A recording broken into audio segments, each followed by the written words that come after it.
Hello everyone, welcome back. Get comfortable, relax, and enjoy today's exciting fanfic. Now, let's begin part 1. Old Sarutobi, the Sandaime Hokage, stood with a small blonde baby in his arms. The babe slept soundly, unmindful of the gathering of elders that were assembled to decide his fate. Sarutobi did not know why the fools had even gathered. The boy's fate was already decided. And Sarutobi meant to keep his destiny unaltered. He listened as the council bickered back and forth, some for killing the baby, some for saving it, honoring the wishes of their dead Hokage. This was a trying time for the village and patience was running thin. Even for one of infinite patience like Sarutobi. He'd never had to raise his voice before to get a point across. One does not attain the title, God of Shinobi, by being loud and spontaneous. Ninja are calm, collected, silent, and deadly. All these things encompassed what Sarutobi stood for. What set him apart from the pack was his high level of intelligence. And that intelligence would grant him a successor and save the village in this time and in future times. No one noticed as he rose from his seat, the babe still sleeping peacefully in his arms. Enough. Be silent. The room quieted immediately and even the small bundle in his arms woke and stared at him reverently. But no sound did it make. He smiled down at the blonde wonder and then turned his gaze back to the council. I have sat and listened to your nonsense long enough. This child will not be slain. He will not be made into a mindless weapon. He will not be used. He is a child of Konoha and he holds within him the most powerful of beasts. He deserves our respect above all. A nameless council member, one of the civilians rose. But Lord Hokage, the Kyuubi could break free at any moment. Knowledge of the seal says that its soul is bound to the boys and that upon the boy's death it will die with him. Would it not be best to kill him now and avoid any future issues? Sarutobi narrowed his eyes at the civilian and spoke in a level voice. This child shall not be killed. His own life is a sacrifice. The Yondaime chose him to hold the Kyuubi and he believed that his people would see this boy for what he is. And what is he? A hero. A Jinchuriki. He is a living sacrifice and a living testament to a human's tenacious hold on life. I myself will ensure that this boy serves Konoha. I might love the people of this village, but if the leaders themselves can't tell the difference between a harmless child and the most murderous of all demons, then how can I trust the villagers to let him live a peaceful life? He lifted the child and held it out for all to see.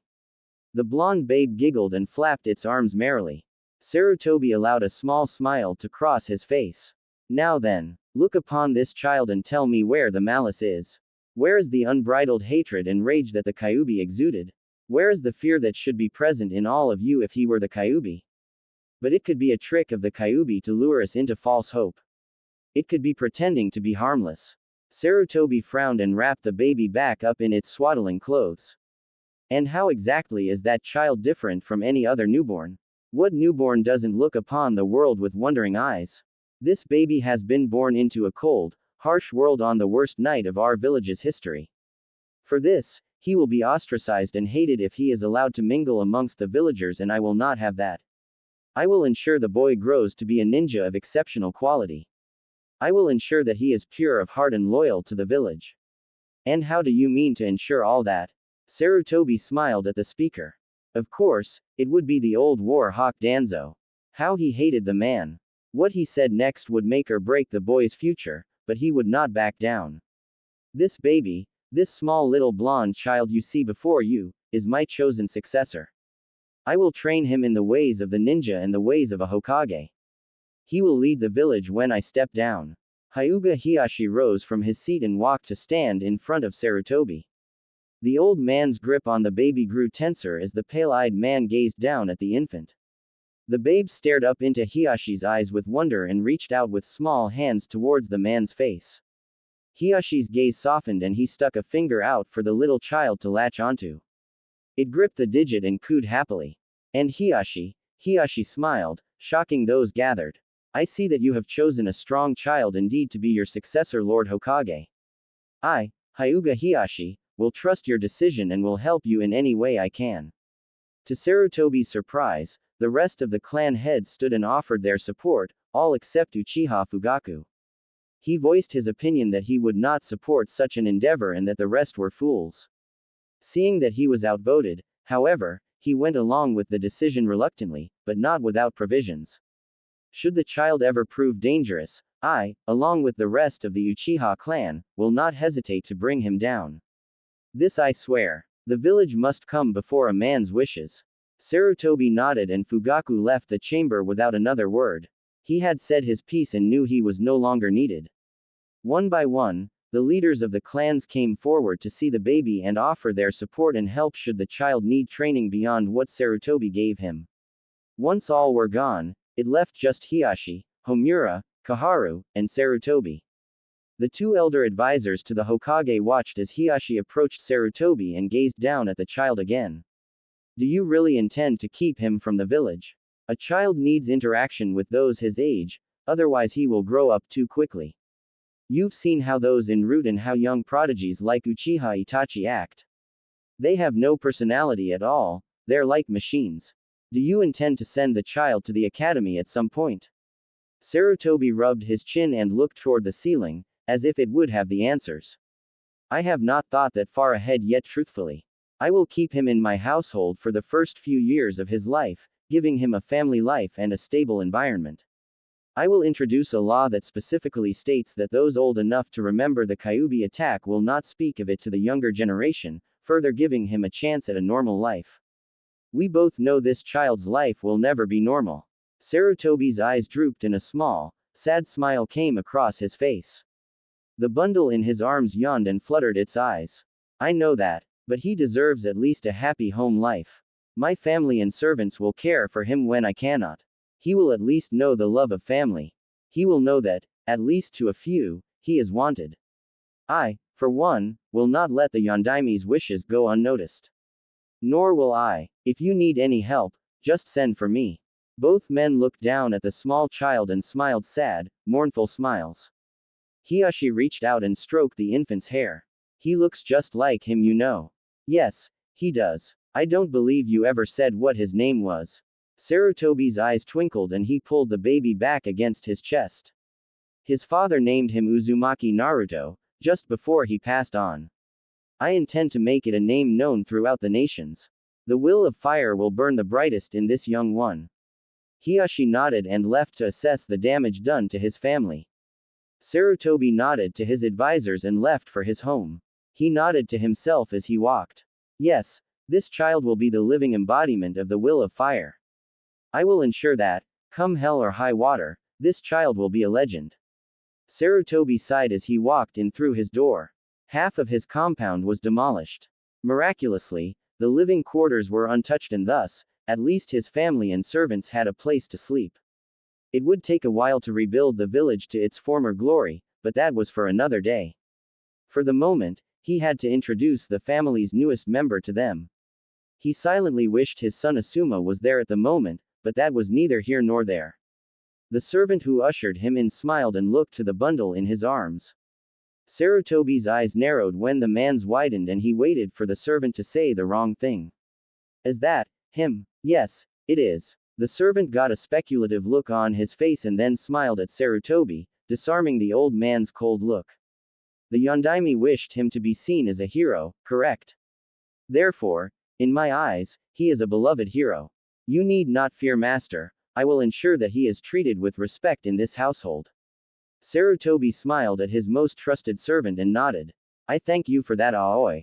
It is most appreciated. Do me a favor, would you? Gather the family and all the servants to the main room. I need to introduce our newest family member. Aoi's eyes widened and he stared awestruck at the babe. You mean? Yes, he will be raised in this household. Now go, hurry. Yes, master. At once. Sarutobi sighed and took a seat as Aoi rushed off. It wouldn't be long now till the family began to file in. He readjusted the baby, took a deep breath, and closed his eyes. He was old, getting on in years. He should be enjoying retirement now, not taking over the mantle he had given up only a short time ago. But there were none better qualified to take the job, and better him than some young fool who would do something stupid. Or an old war hawk who would like nothing better than to try to invade another country, even while the village was disabled. A small tear wound its way down the crevices on Sarutobi's face.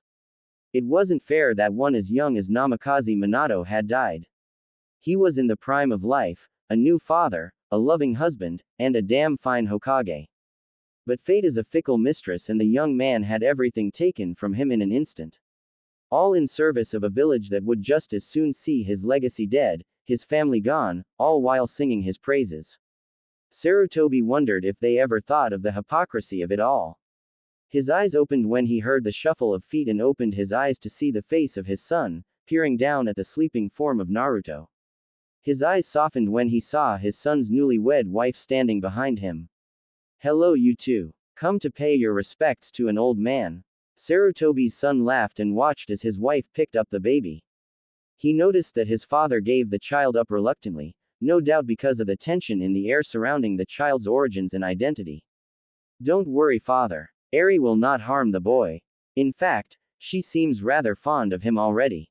How could I not? He's so precious. And look at those cute little marks on his face. What are those? A birthmark? Sarutobi sighed and smiled at her. You could say that. They mark him as the container of the Kyuubi. And they'll stay with him for life. He watched as Eri tensed and held the boy at arm's length for a moment, before taking him back to her, stroking his feathery soft hair. I don't care. He's just a small child that was born at the wrong time. If you need me to, I'll raise him as my own. It'll give me good practice for when Yahiko and I have our own child. Sarutobi smiled and allowed himself to relax in the plush chair, as his son and daughter-in-law cooed and lavished praise over the baby. He watched with a bemused expression as the servants filtered in one by one, and the females all took a turn holding him before he ended up back in Eri's arms. The old Hokage grunted as his bones creaked when he rose from the plushy chair and put his hands behind his back. Now that he's been passed around a few times, I'd like to thank all of you for welcoming young Naruto to our home. He will be living here with us and will be raised among us. He is to be given the respect he deserves, but do not spoil him. Do not treat him as royalty. He is to grow to be a humble child, one filled with generosity and kindness. Yahiko turned his head to gaze at the now sleeping baby in his wife's arms. So he is to be a Sarutobi? No, he is to be Uzumaki Naruto. I have decided that he will be my chosen heir for the title of Hokage. A small murmur swept the room and Aoi, ever the loyal servant, felt compelled to ask if this was the right decision. Sarutobi smiled at his most trusted servant and fished his pipe out of his pocket.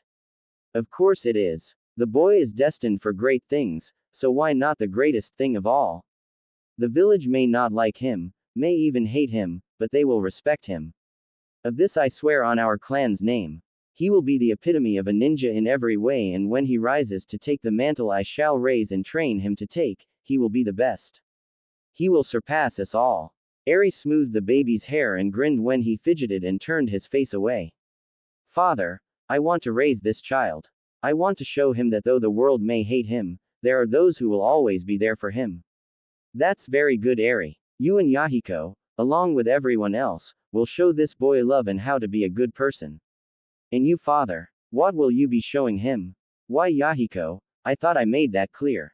I will be showing him everything about being a Hokage.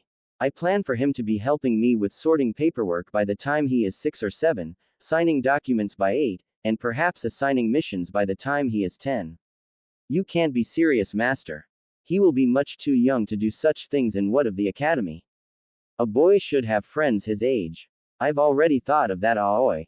And he will have friends his age. I believe that Hyuga Hiyashi has a child due to be born soon, and it should make a wonderful playmate. The other clan heads all have children to be born soon or have already had children. Don't worry, he won't be a recluse. I'll make sure of that myself. Yahiko, while happy his father had thought this through so far, was still unsettled by one detail. And the council. They are greedy, power-hungry fools and may attempt to harm the boy. Sarutobi's eyes flashed dangerously, and Yahiko was somewhat sorry he'd spoken up. They will do nothing. If they know what is good for them, they will leave the boy alone and under my care. Minato would want his son to be cared for, and damn it all if I won't see his wishes honored. All eyes in the household grew wide, and Sarutobi cursed himself for losing his cool in an impassioned speech. Eri's eyes were the widest and most tear-filled. So, he is the Yondaime's son. He looks just like him now that I think about it. So tragic that this poor baby loses his parents and all that is entitled to him the day he is born. And I expect you all to keep that secret. You don't want to know what the punishment may be. His father had many enemies, outside the village and within, and I won't have him pay for his father's endeavors. She sat down in a chair and held little Naruto close to her bosom as the tears streamed down her face. It just isn't fair, father. And the fact that most of this village would rather see him dead, it sickens me. Eri, it sickens me too. But that is why we must work to make them see his virtues and not the sins that are not his own. His life will be a constant uphill battle and we must be there to help him every step of the way. Yahiko sat on the arm of the chair and put an arm around his wife's shoulders. To think that we would help raise a national hero's son, it's like something out of a fairy tale. The tragedy of a lost prince, orphaned at birth, who comes to be found by kind, benevolent, childless people who only want to see him raised into a fine young man. Sarutobi smiled at his son's wistful thinking.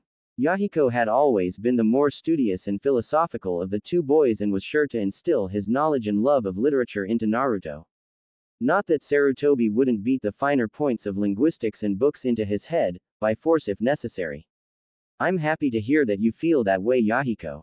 Now, it is late and we must all retire for the night. Eri looked at her father-in-law with big soulful eyes. Father, may I keep him for the night?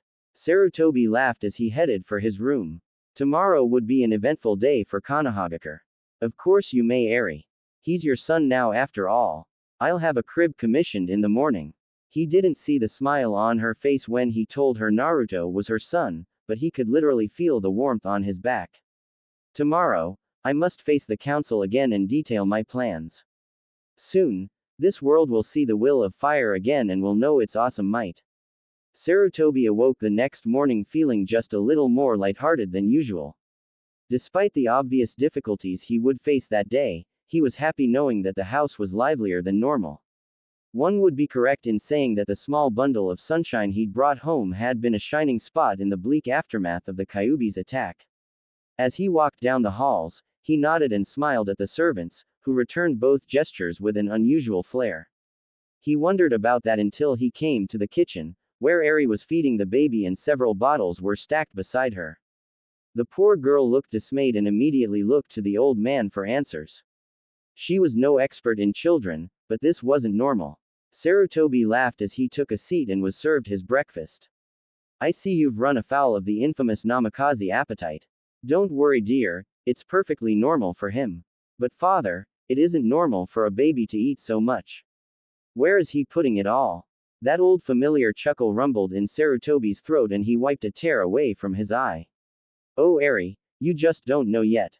Wait until he learns to walk. You won't be able to keep up with him. Trust me when I say he's storing up energy for later. The girl looked skeptical but kept silent as the blonde finished off yet another bottle. She sighed as he whined, obviously for more. Sighing, she got up to make another.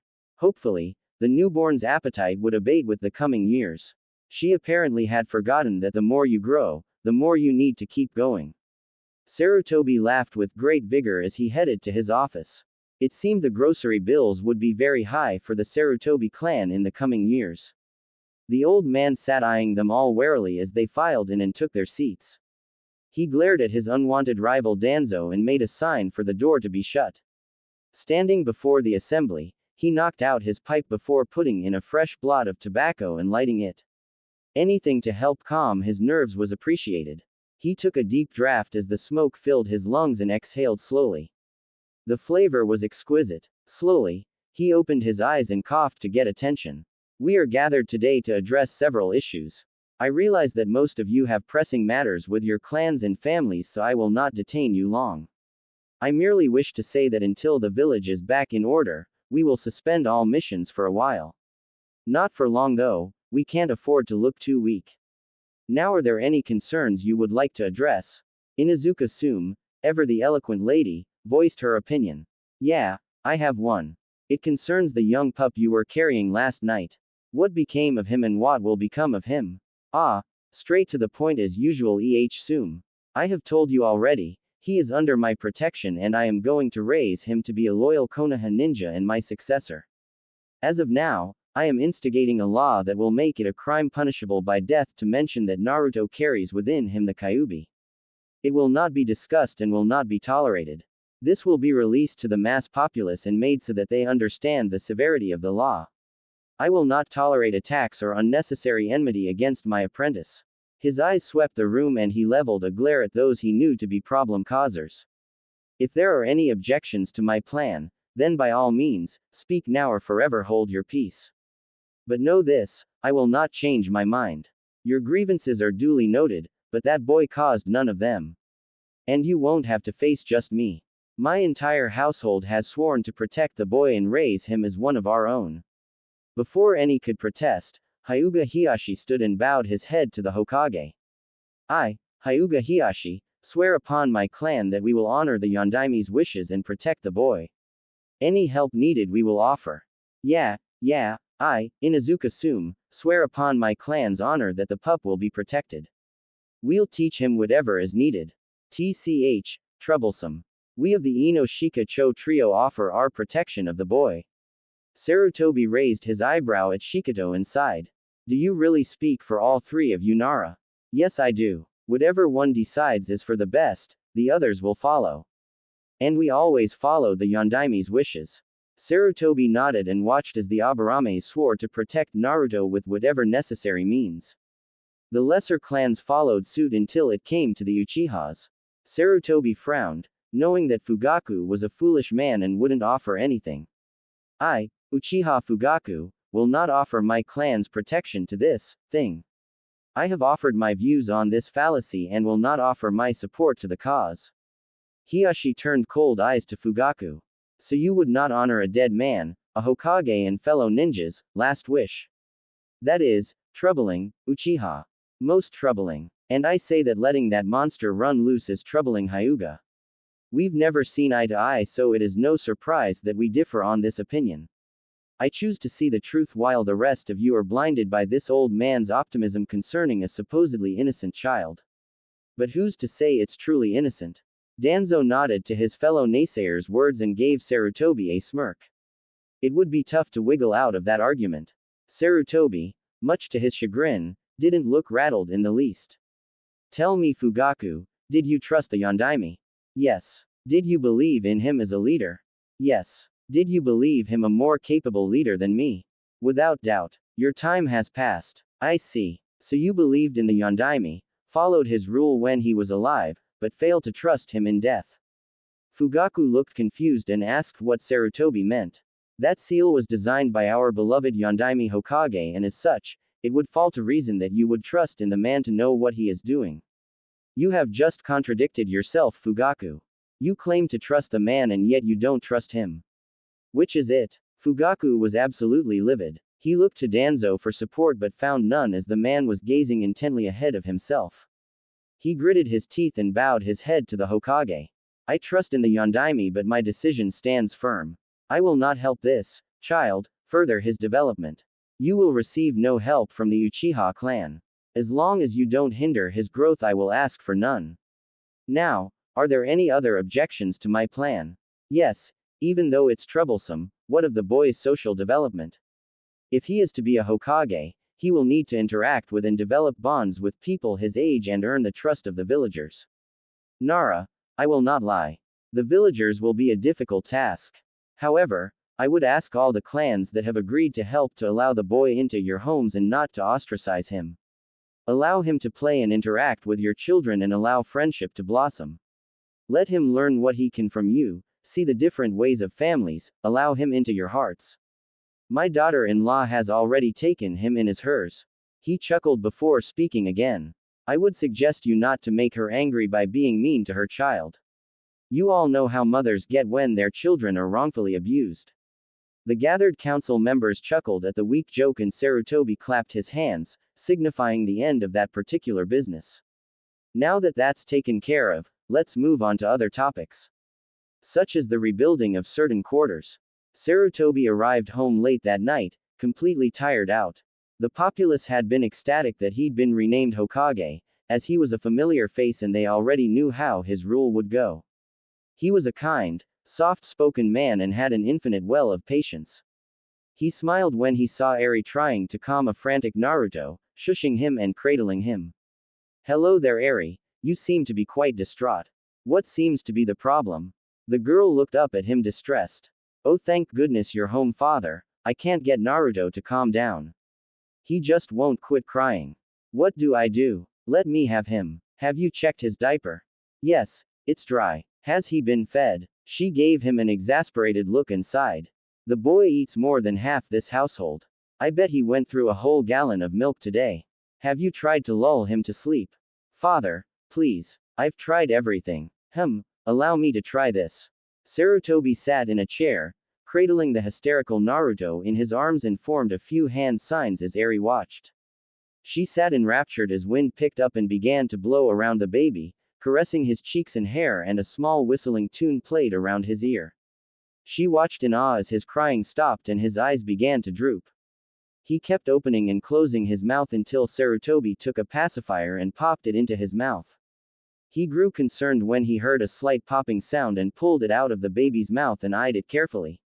Puncture marks. He looked over at Eri and smiled. "I believe he's teething. That's the problem. You'll need to invest in something for him to chew on tomorrow." Her eyes widened and she lifted his lips back to expose the tips of two pointy white molars where his canines should be. But father, he shouldn't be teething this early. It isn't natural." "No, it's not. But neither is it natural for a baby to hold the most powerful beast ever. I can only imagine what surprises he'll hold in store for us in the future. This is just one of them. Perhaps, he will even manifest a bloodline not seen for centuries." "A bloodline? Which one?" Sarutobi turned his eyes to his daughter and smiled. "One that is based entirely on stealth and is one of the greatest ever seen. I can only hope that the dormant genes required for it come forward in him." "What did it do?" "Well, records are sketchy and I'll need to research to find out if it's even possible, but Minato's wife told me one time that her family had a most peculiar bloodline that went back to the beginning of the ninjas." "Wait, Minato had a wife? And she was most beautiful. But that is for another time. I do remember the name of the bloodline, however." "What is it?" His eyes twinkled and he grinned at the baby sleeping in his arms. "She called it the melt." Naruto grew quickly and happily in the Sarutobi household and the family was better off for it. His mother and father were devoted to raising him right. At age 1 he was toddling around the house, getting into all kinds of trouble. To Eri's distress, his appetite only grew with his age and there were several instances where she had to send a servant to the market while he was still being fed. The little boy's 2 teeth had come in fully at the age of 6 months and at first, everyone was alarmed that they were fangs. Yahiko had put it best by bluntly spurting out, "He looks like a goddamned vampire." Sarutobi could only guess that it was part of the influence of having the Kyuubi sealed within him, a defense mechanism that, even while he was still technically defenseless, if someone stuck a finger near his mouth they'd be pulling back a punctured digit. The boy had quite the jaw power for a babe. Year 2 saw the bundle of perpetual energy running the entire Sarutobi compound ragged. If he didn't want to be caught, he wasn't going to be caught. He didn't sleep, he took power naps and then was back on his feet. By then he had gotten all of his teeth and was eating solids, creating an even larger food bill. Sarutobi was just glad that his family was provided for by the village. If they were to ever wonder why his food stipend was so large, they'd be outraged. The boy ate like a horse, and what pocket dimension he stored the food in was beyond the aging Hokage. In his 3rd year he had begun to meet the other children of the clans. As if by some miracle, or Kishimoto's plot-driven, backwards-assed, Uchiha-loving mind, all the clan heads had produced heirs at around the same time. Naruto's first stop with his parents and grandfather was the Hyuga household, where he met Neji and Hinata. Neji was a polite little boy, always smiling, even though he had received the curse seal. His cousin Hinata was a shy girl by nature and had hidden behind her father's legs when the Sarutobis walked in with Naruto. Her world had been filled with dreariness and brunettes, pale skin and impassive faces. An inquisitive, energetic blonde-haired boy with tan skin and whisker marks was a wonder of the world to her.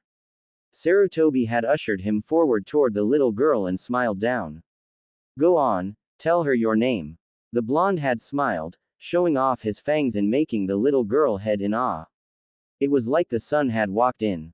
Naruto. Who you? She had looked down at the ground, finding her toes very interesting at the moment. Hinata. Neji had approached him as well, out of curiosity. Hizashi had tried to catch him, but he was already too far gone. Naruto saw the boy approaching and turned to him with a million-watt smile. Who you? I'm Neji. Naruto squinted his eyes and pointed at Neji's bandaged forehead. Boo boo. No. Naruto grinned again and latched onto Hinata's hand. Wanna pee way. Sarutobi chuckled as the three toddled outside, throwing a ball back and forth. Hizashi attempted to apologize for Neji's abruptness, but was stopped by Hiashi. Let them be children for a while, Hizashi. It won't be long until we won't be able to watch them play. To say Hizashi was stunned was an understatement. His brother was usually cold toward him and Neji. He'd expected worse. Sarutobi just smiled. Naruto had that effect on people. The other children were just as easy to get along with. Kiba was just as energetic as Naruto, and the golden-haired child loved going to the Inuzuka compound to play with the dogs.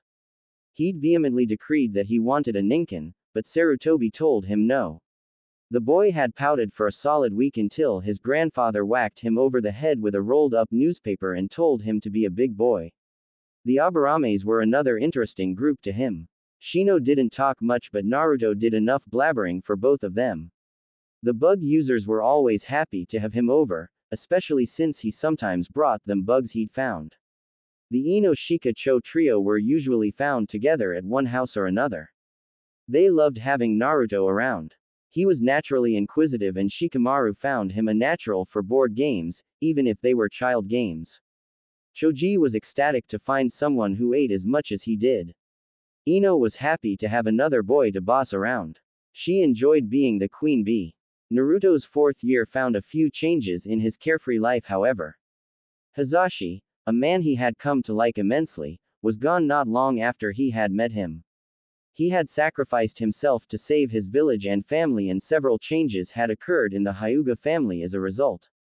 Neji, for one, had become introverted and never wanted to play anymore. Hinata had become shyer because of the pressure put on her, but whenever Naruto was around, she would perk up. He was her best, and only, friend in the world, and he never ceased to cheer her up.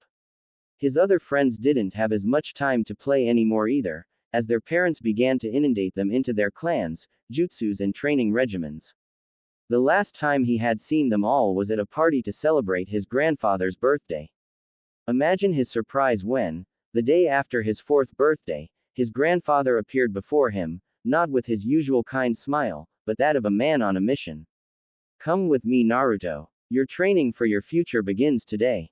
I've waited long enough. Naruto stood and followed his grandfather without question. Once they were on the grounds behind the house, he felt compelled to ask why they were out there. Sarutobi sighed heavily and knelt down to eye level. There are several truths that I will have to share with you at some point, Naruto, but I can't right now. You're simply too young for what I have to tell you. However, that does not mean I won't start preparing you for the task I have set for you. What am I going to be doing? I'm going to train you to be a Hokage, Naruto. I'm going to train you to take over my job when I'm done. Naruto's eyes went wide. He didn't know what all his grandfather did, but he was a widely loved and respected man.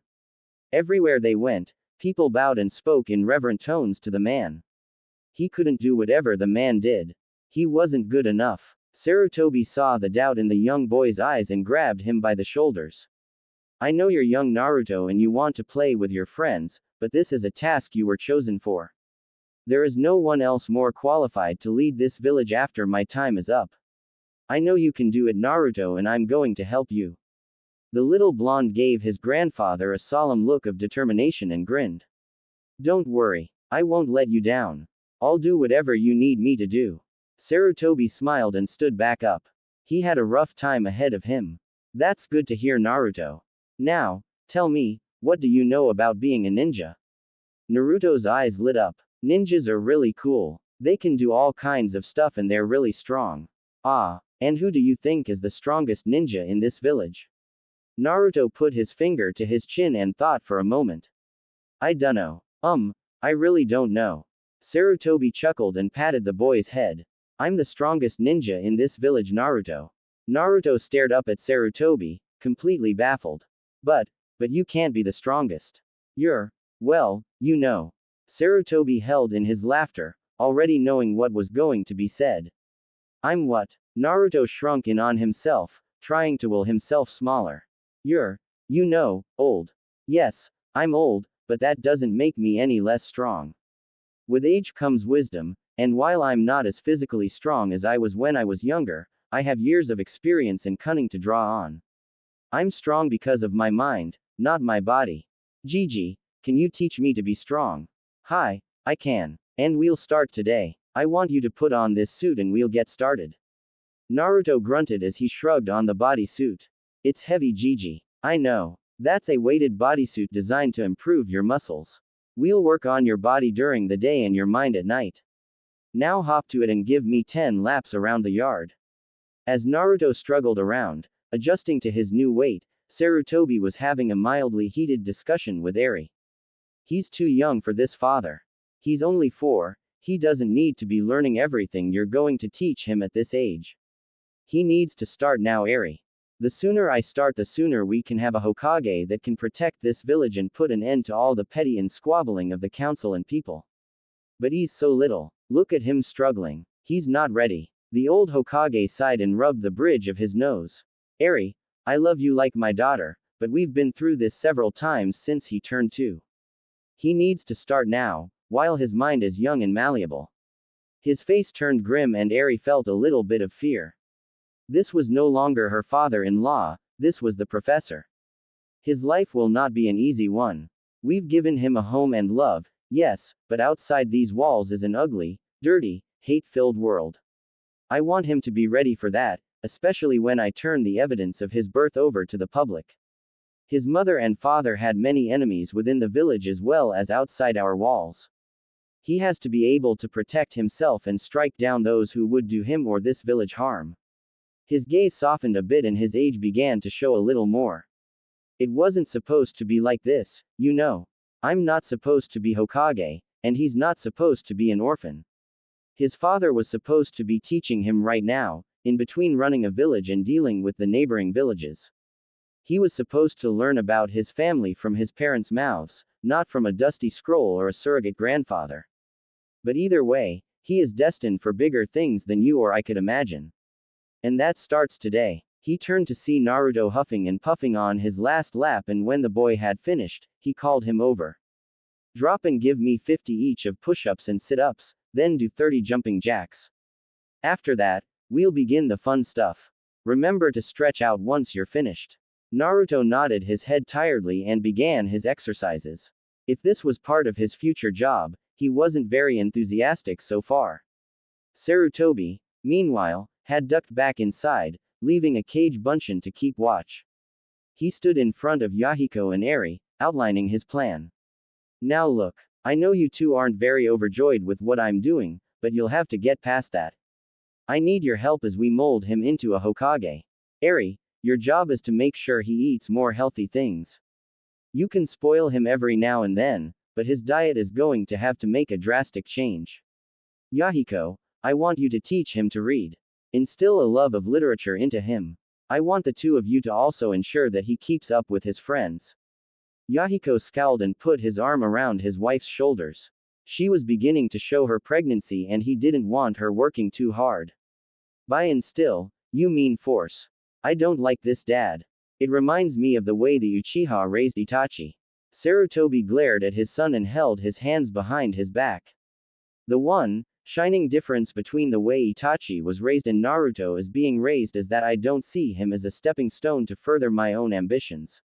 This is the only thing he can do in life. Do you think any civilians would hire him to work for them? No, of course they wouldn't. So, he'll be a shinobi and I'm training him to be the best of the best. I'm not training him to be a normal ninja, I'm training him to be a Hokage. But what is the difference? Itachi was raised to be the ultimate Uchiha. The boy literally has no emotions. And Naruto does. I won't deprive him of his humanity, but I will not leave him to the wolves unprepared. Excuse me, my student is done with his exercises. Yahiko and Eri watched in silence as the older Sarutobi walked out. I still don't like this. It's wrong to decide a child's future for them. Yahiko sighed and pulled his wife in closer. He understood where his wife was coming from and he agreed, but Naruto's future was already chosen the day he was born. It is wrong. But the Yondaime sealed any of the boy's alternative paths by sealing the Kyuubi within him. This is the only path he can take and Dad is just making sure he can walk it with his head held high. The only thing we can do is help and make sure he retains his humanity. Eri rubbed the small bulge on her tummy and reached up to kiss her husband on the lips. As long as he never loses that brilliant smile of his, I'll be happy. Sarutobi came out to a wide-eyed Naruto standing quietly in the yard. Gigi, how did you do that? You turned into smoke and disappeared. Excellent, an inquisitive young mind. That is part of what I shall teach you in the years to come. That was a kage bunshin, a form of clone used for information gathering and fighting. It will be an important tool for learning later. Right now, you need the basics.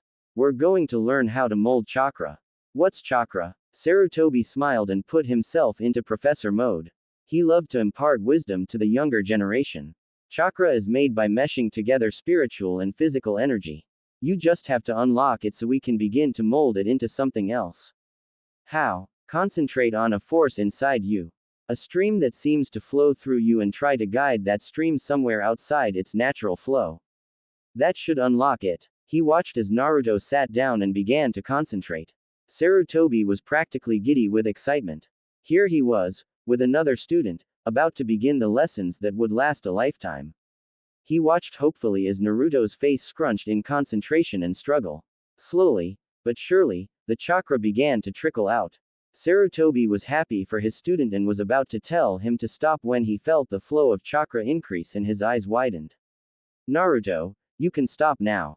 The boy apparently was in too much of a trance to hear him. His face was still screwed into that look of utter concentration. Sarutobi began to sweat when the blue chakra started to be easily seen. It shouldn't be possible for a child to produce that much. Naruto. Stop now. Naruto still didn't hear him and the chakra flow was so powerful now that it attracted the entirety of the Sarutobi household. Yahiko and Eri stood in wonder as the boy was bathed in the ethereal blue glow. Eri, who was a civilian, could even see it. Father, is he supposed to do that? No, he's not. Naruto, stop this at once. The small blonde was now shaking from the force of chakra being expelled and Sarutobi did the only thing he could think of to stop it. He chopped Naruto on the back of the neck and watched with bated breath as the blue chakra receded. Well, at least he unlocked it. But what awesome power. Sarutobi turned to his family and servants and put on his most intimidating face. Whatever you just saw here, never leaves here, understood? Aoi, despite the fact he might get in trouble, decided to ask the unspoken question. Master, is it normal for a child to have such power? Sarutobi frowned and looked back to the conked-out child.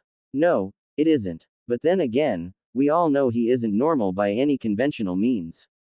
With chakra that powerful, and at such a young age, it'll probably take quite a while to train him to use it effectively. I hope not, but that is usually the case with those with power.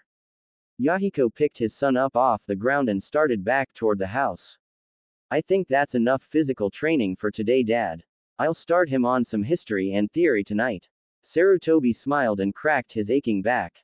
Yes, that might be an ideal thing for today. I have a few things to tend to at the tower. Tell Naruto we'll start again tomorrow.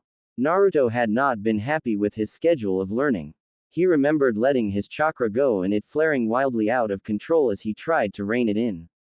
He remembered getting chopped in the neck and he remembered getting fussed at by his mother once he awoke. He remembered reading about the history of Konoha and starting on a book of jutsu theory with his father, which he found utterly boring. His father had bopped him over the head with a book and told him that he needed to know this. When asked why, a contemplative look came over his face. Because knowledge is power, Naruto. Let's say you're fighting someone. You know what your opponent is capable of. He knows what you're capable of. But neither of you have any updated information on each other for the past 6 months. If he tries a move you've never met before, what will you do? Get away. Wrong. That's what normal people do. It might be a jutsu that spreads out as it goes, covering more area, but losing power. It might be a straightforward shot. You need to be able to analyze these things and choose your path accordingly. Then why am I reading this? Why can't I just train? This is training, son. You're training your mind to know what to do. The body can't react if the mind doesn't know what it's doing. Naruto nodded slowly, letting the information seep in.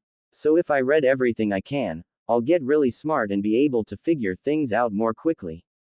In a nutshell, yes. It's more complicated than that, but that's the gist of it. Naruto silently picked up his book on history and started to read again.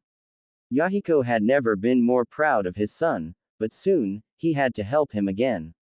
Hey dad, what's a kawarimi? And so had began their nightly sessions.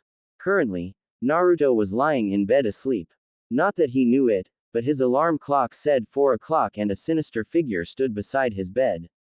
The figure lifted its hand, with possibly a weapon, and began to tilt it downward. And Naruto was introduced to the concept of a cold glass of water in the morning if he didn't wake up when he was supposed to. Sarutobi watched amused as his grandson spit and sputtered and thrashed around on the bed. Once he was finished, Sarutobi cleared his throat and threw the training suit at him. Get dressed and meet me downstairs. We're going on a run. Naruto grumbled as he made his way downstairs, the suit seeming to be heavier than it was yesterday. He looked around for his grandfather and found him outside, standing with his hands on his hips, twisting and bending in several directions. Naruto walked outside to find the old man in a black ninja outfit, totally contrasting his usual white robes. Ah, good morning. Awake now are we? Naruto mumbled under his breath and nodded. Good. Now we're going to run 1 lap around the village. Every 2 weeks we'll increase it by 1 lap, keeping with the same time limit. But Gigi, I can't run that fast. You don't have to run fast, you just have to complete the task. We'll worry about speed later. Right now, I want to condition your body so that you can complete whatever I give you to do. Now let's go. But Gigi, Sarutobi turned a stern eye to his grandson and Naruto cringed under the glare. During these times, I am your sensei Naruto and I expect you to show me the proper respect. You may not like me sometimes during our training, but you will respect me. I may love you like a grandson, but that does not mean I will tolerate insubordination from you. Naruto's eyes widened. What do you mean, like a grandson? Sarutobi cursed under his breath. That had been an unwanted slip of the tongue. He put on a smile and patted the boy's head, diffusing the situation. It was a slip of the tongue, Naruto. Now let's go. The boy nodded his head and they jogged off into the morning. Naruto lay on his back panting. His run had turned into quite a spectacle when they'd run afoul of a certain green-clad Junin. Naruto had been fascinated with the man's eyebrows, but had remained quiet as Sarutobi and Guy spoke while running. Guy had been impressed that a 4-year-old was out on a run with the Hokage and had voiced his pleasure at having found one with great flames of youth. He had offered to help train Naruto whenever he could in taijutsu and Sarutobi readily accepted. He couldn't be around all the time. Naruto was happy when their run ended. He might be an endless bundle of energy but he was still a child and his muscles were not yet developed fully. Before he could enjoy the respite, Sarutobi called him over to begin his morning calisthenics. By the time they got around to jutsus, Naruto was nearly on empty, until Sarutobi told him they were going to be manipulating his chakra. Naruto had studied the previous night with his father on some of the things that one could do with chakra and right now he was like a kid with a new toy, which he essentially was. Sarutobi was quick to remind him of the seriousness of their training with a bop on the head. We're here to train your body, Naruto, not waste energy. If you have time and energy to jump around, then you have time to put more effort into learning. I'm sorry sensei. I'm just excited about some of the things I read I could do with chakra last night. Sarutobi smiled and put his hands behind his back. That's all well and good, Naruto, but I need to get you to the point where you can actually mold the chakra into a jutsu. You're still young and therefore your control won't be all that great, but that's where this comes in. He held up a leaf and Naruto's face scrunched in confusion. That's a leaf, sensei. What does that have to do with anything? I want you to be able to hold this leaf to your forehead, using only chakra, before I'll teach you any kind of jutsu. Once you've mastered this exercise, we'll add more leaves to different parts of your body and let you climb trees. How long will this take? The old Hokage shrugged and grinned at his student. That all depends on your skill, determination, and mindset. If you set out to do something, do it. Don't half-ass it. Don't skip out on this training either. I won't teach you anything until you learn it. Now try to imagine your chakra as a suction cup to keep the leaf to your forehead. I have some things to take care of at the tower, but I'll be back soon to see how you're progressing. Naruto nodded and picked up the leaf, settling into a cross-legged stance against a tree. Sarutobi watched with pride as he put the leaf on his forehead, only to huff in agitation as it blew away. He turned in the doorway to find his son staring at him. Well, how's he coming along? He's impatient and brash, but then again, he's 4. I've never taught a student that young. He has promise though. He kept up with both me and Guy on our morning run with us at a quarter speed. Yahiko's eyes widened and he smiled.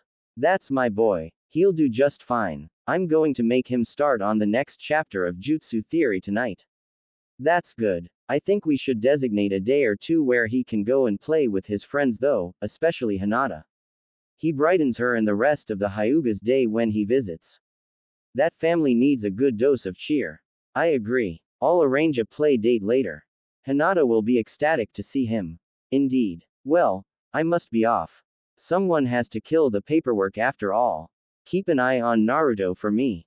Make sure he's doing that exercise right. Yahiko nodded and went back inside the house. He found Eri sitting in a chair, lightly rubbing the small bulge in her stomach. Are you still fretting over the baby? Don't worry about it. How can I not worry about it? Naruto is still a handful and to have another child running around. Yahiko sighed as he sat on the arm of the chair and kissed her on the forehead. You have to remember that not all children are like Naruto. This one will be a cakewalk compared to him when he was a baby.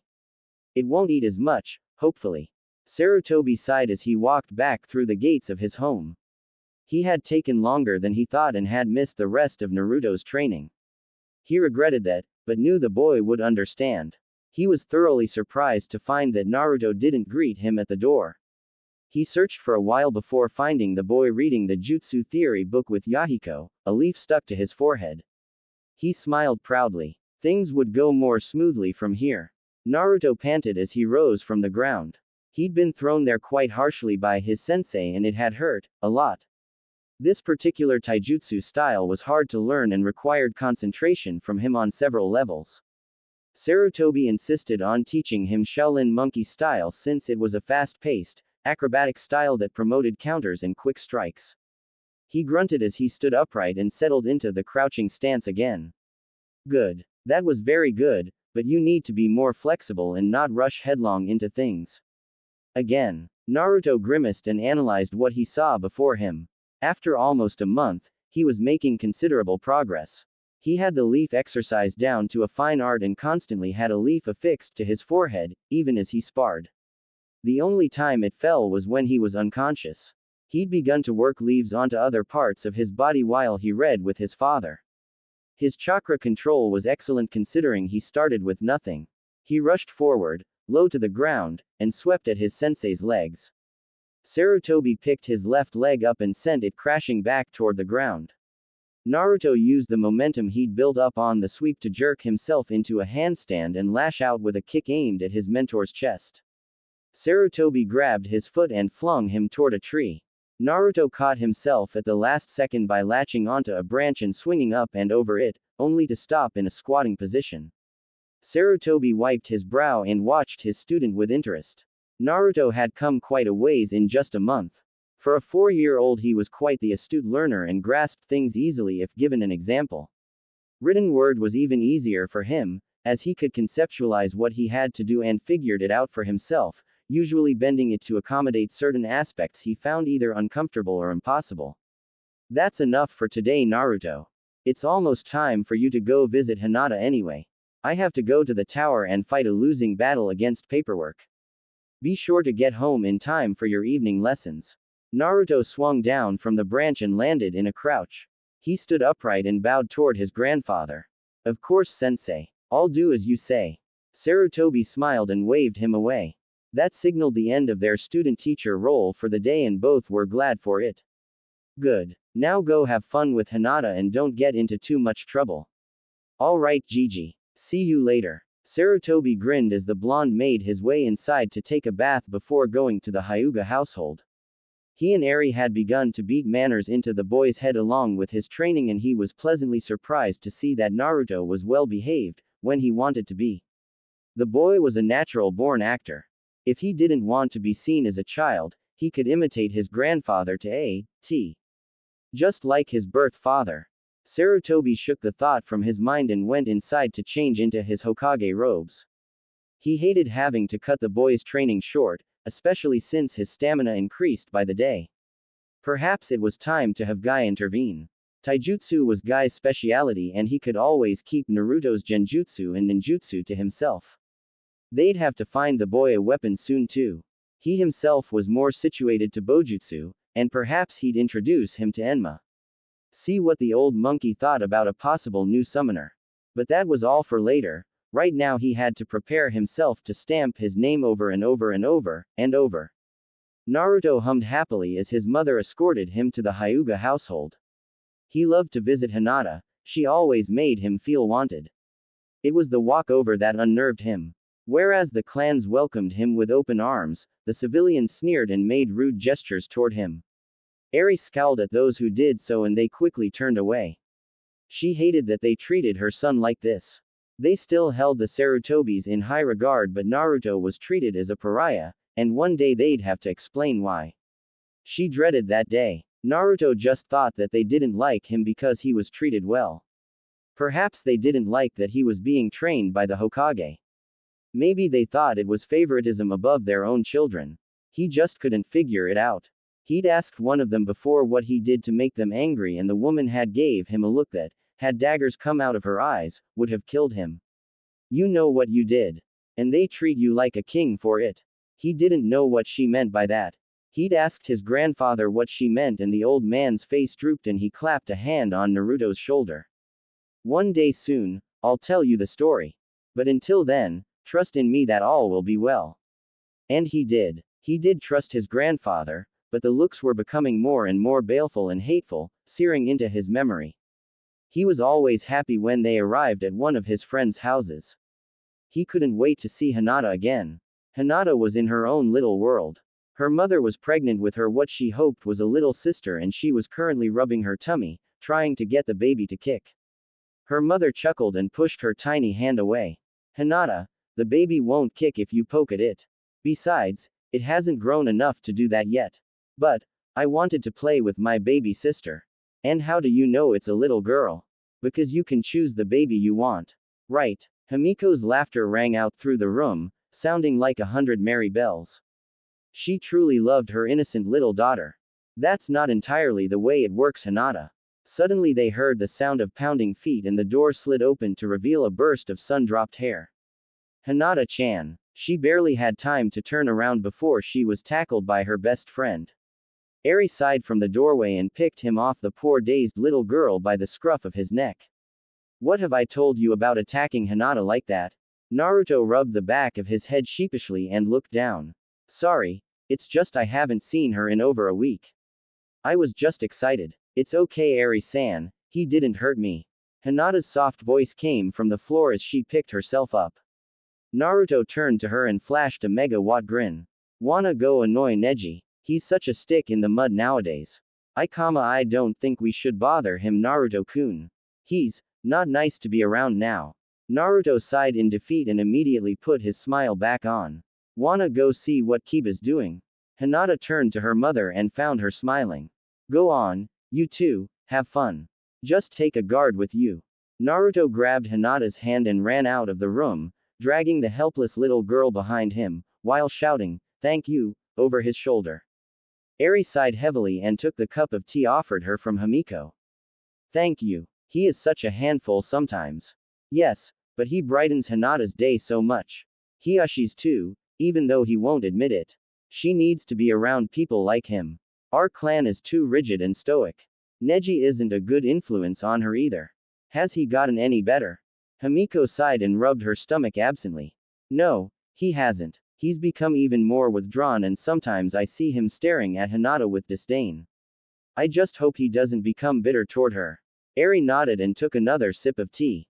So do I, because Naruto wouldn't stand for it. He's quite protective of her. Yes, he's like the big brother that Neji should be. If only our clan did things differently.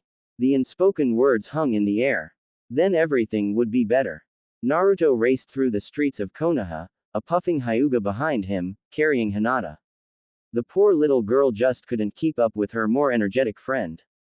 He stopped outside the gates of the Inuzuka compound and turned around to see a scowling, red-faced, branch house Hyuga.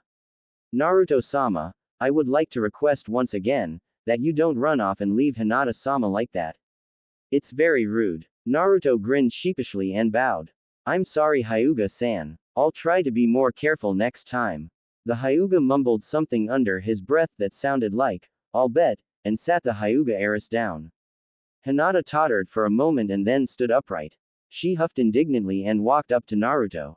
She might be shy around people she didn't know and was quiet and gentle by nature, but Naruto's influence rubbed off on her after prolonged exposure. You left me again. I'm sorry. Hinata sighed and bowed her head. She just couldn't stay angry with him for more than 2 seconds. He was too kind-hearted and apologetic. Just don't do it again please. Naruto stood upright and grabbed her hand. Okay, let's find Kiba. The two children walked through the grounds with their escort quietly, searching for their missing friend. Several dogs walked up to them, but when they smelled who it was they simply wagged their tails and left. Naruto was on good terms with most of the dogs in the kennel. And what have we here? The gruff voice came from behind them and Naruto immediately recognized it as the voice of one Kuromaru, the only dog that was indifferent to him at best. The dog seemed to keep shut of him if it could, but today he had come forward.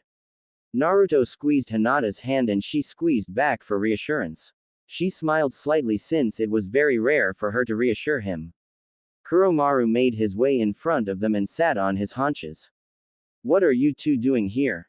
What is your business? Naruto put on his best possible impassive face he was learning from his grandfather and spoke softly. We're looking for Kiba. Have you seen him? He's busy. Go home. Well, if we could just talk to him for a second.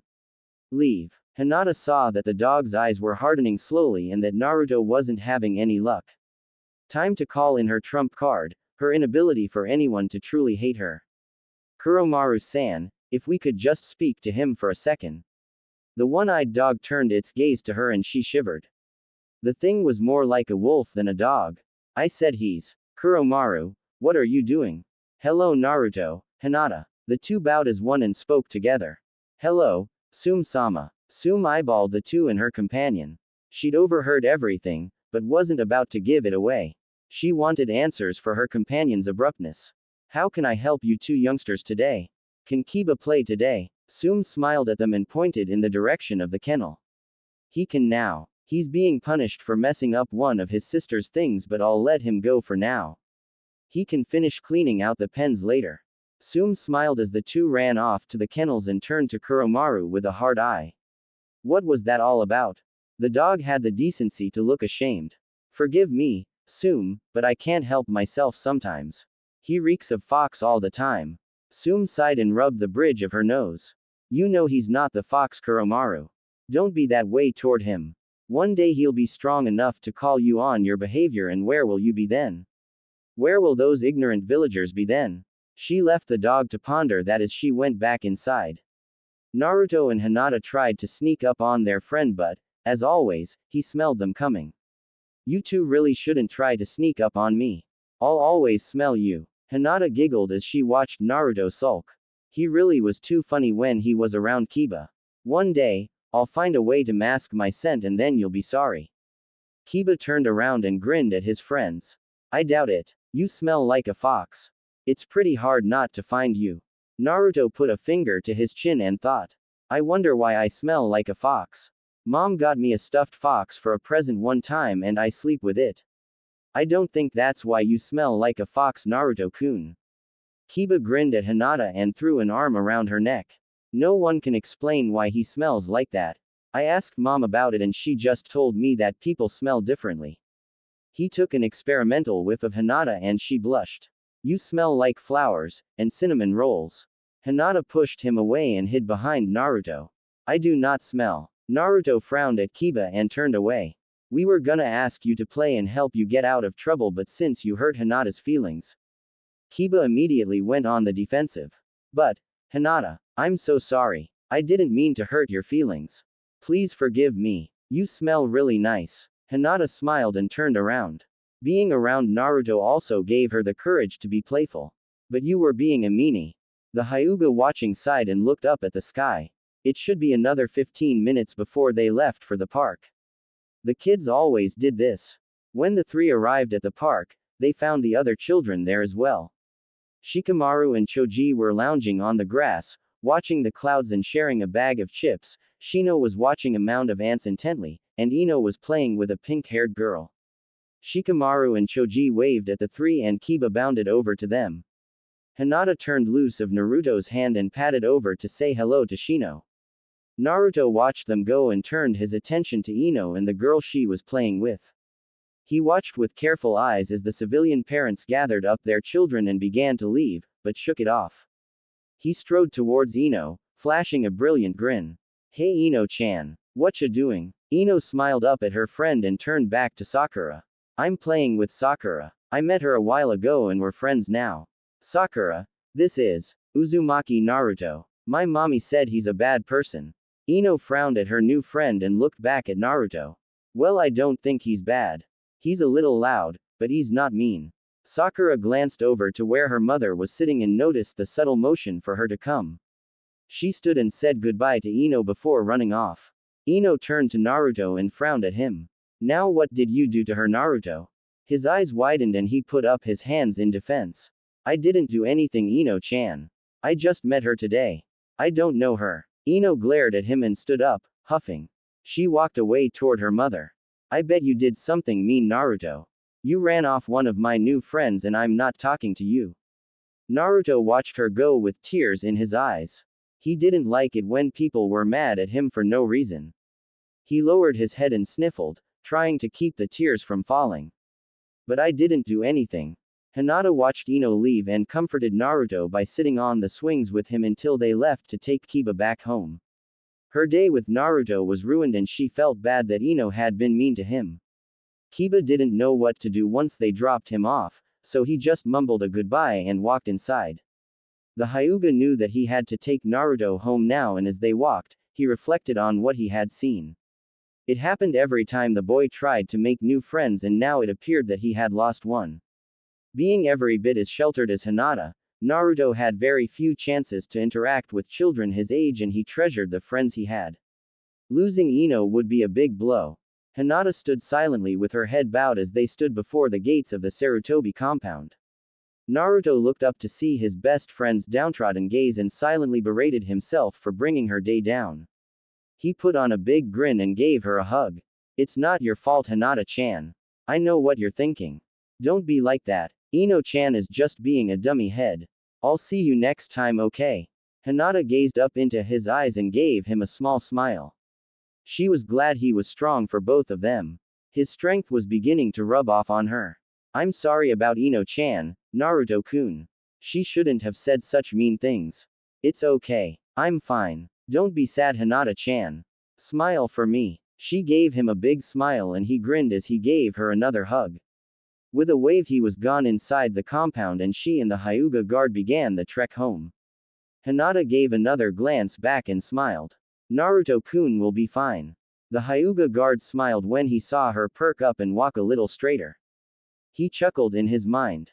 Kids. Naruto frowned as he walked inside the house. Those words from Ino still hurt and he still didn't know what he had done. He nearly ran into his father as he rounded a corner.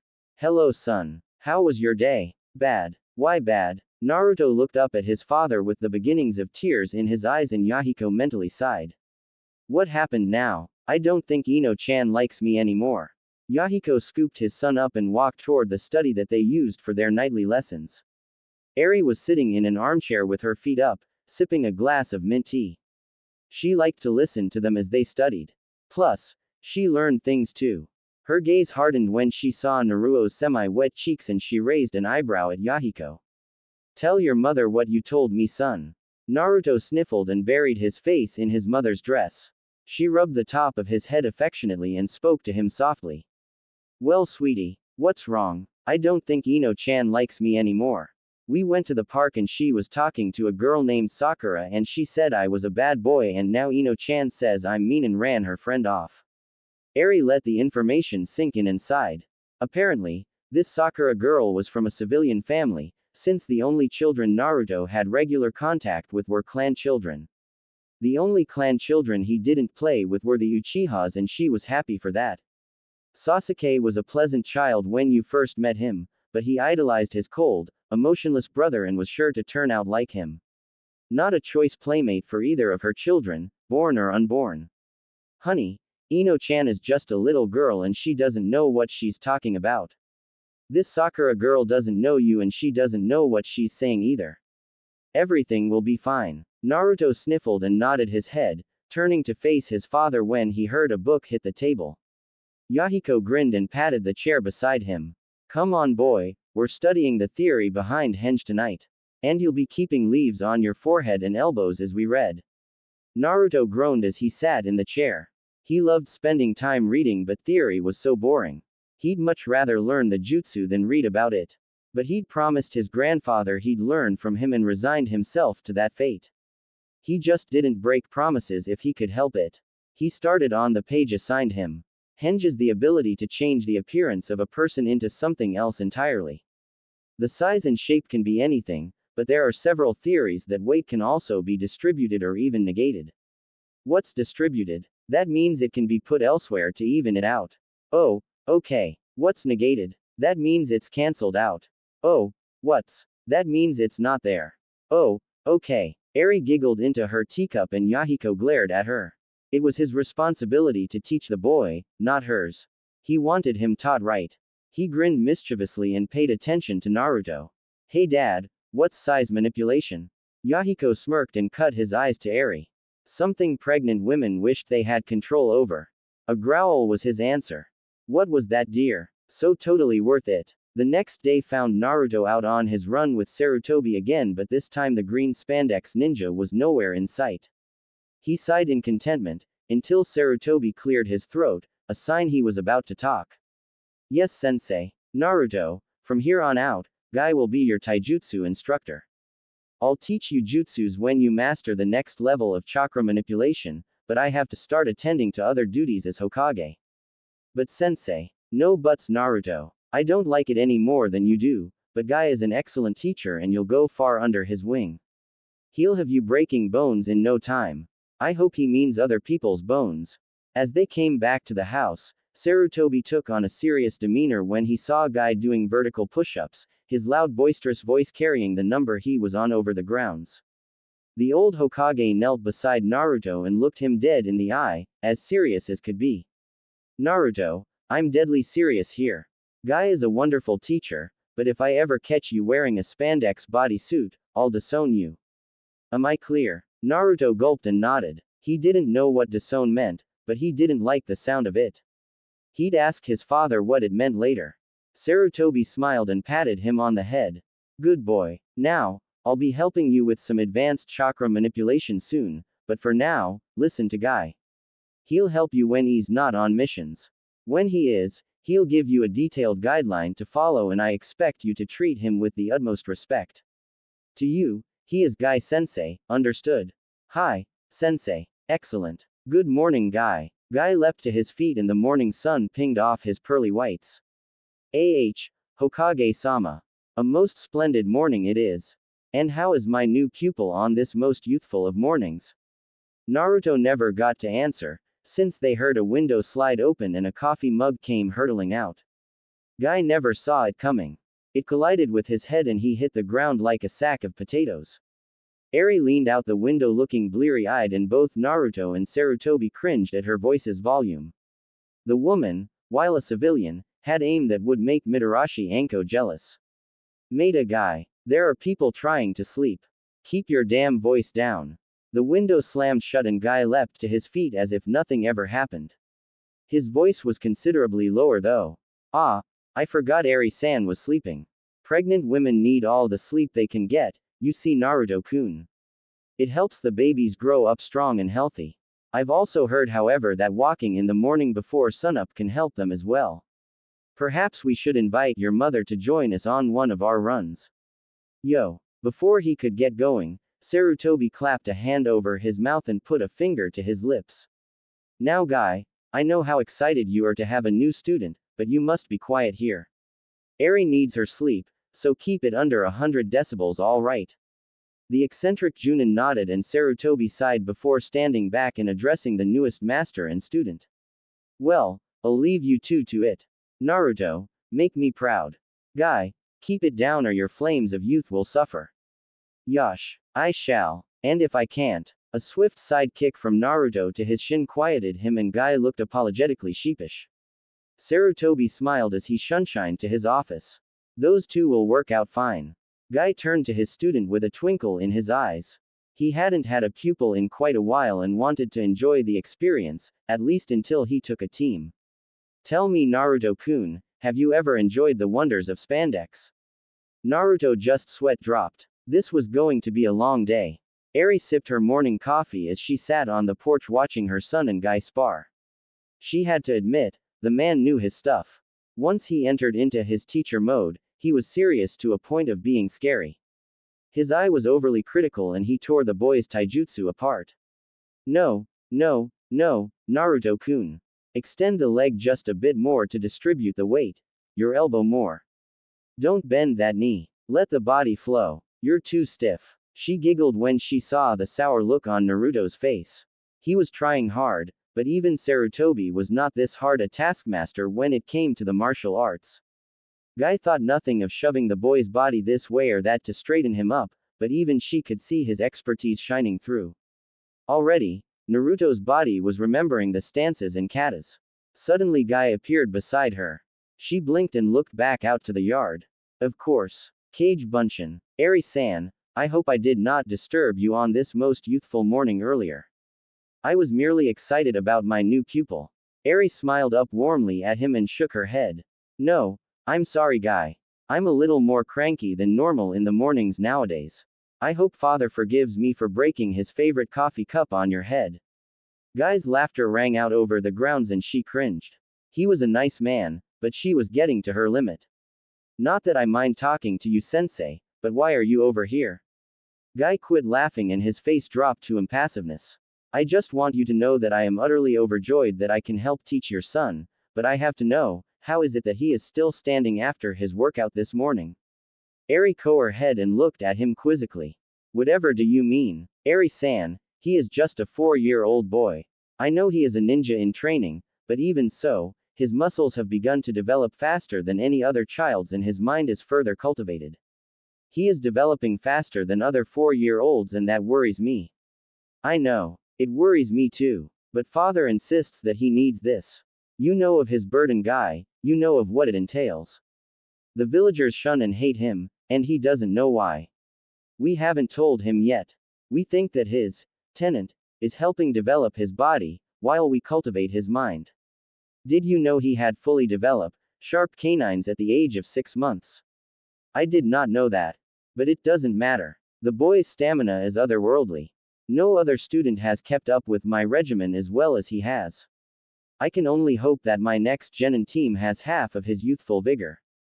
Excuse me, I have to go. With a poof, the guy beside her disappeared and the guy in the yard stiffened for a moment and nodded in her direction before going back to the task of correcting what Naruto was doing wrong. Naruto stood with his hands on his knees, after a grueling lesson on Goken-style taijutsu.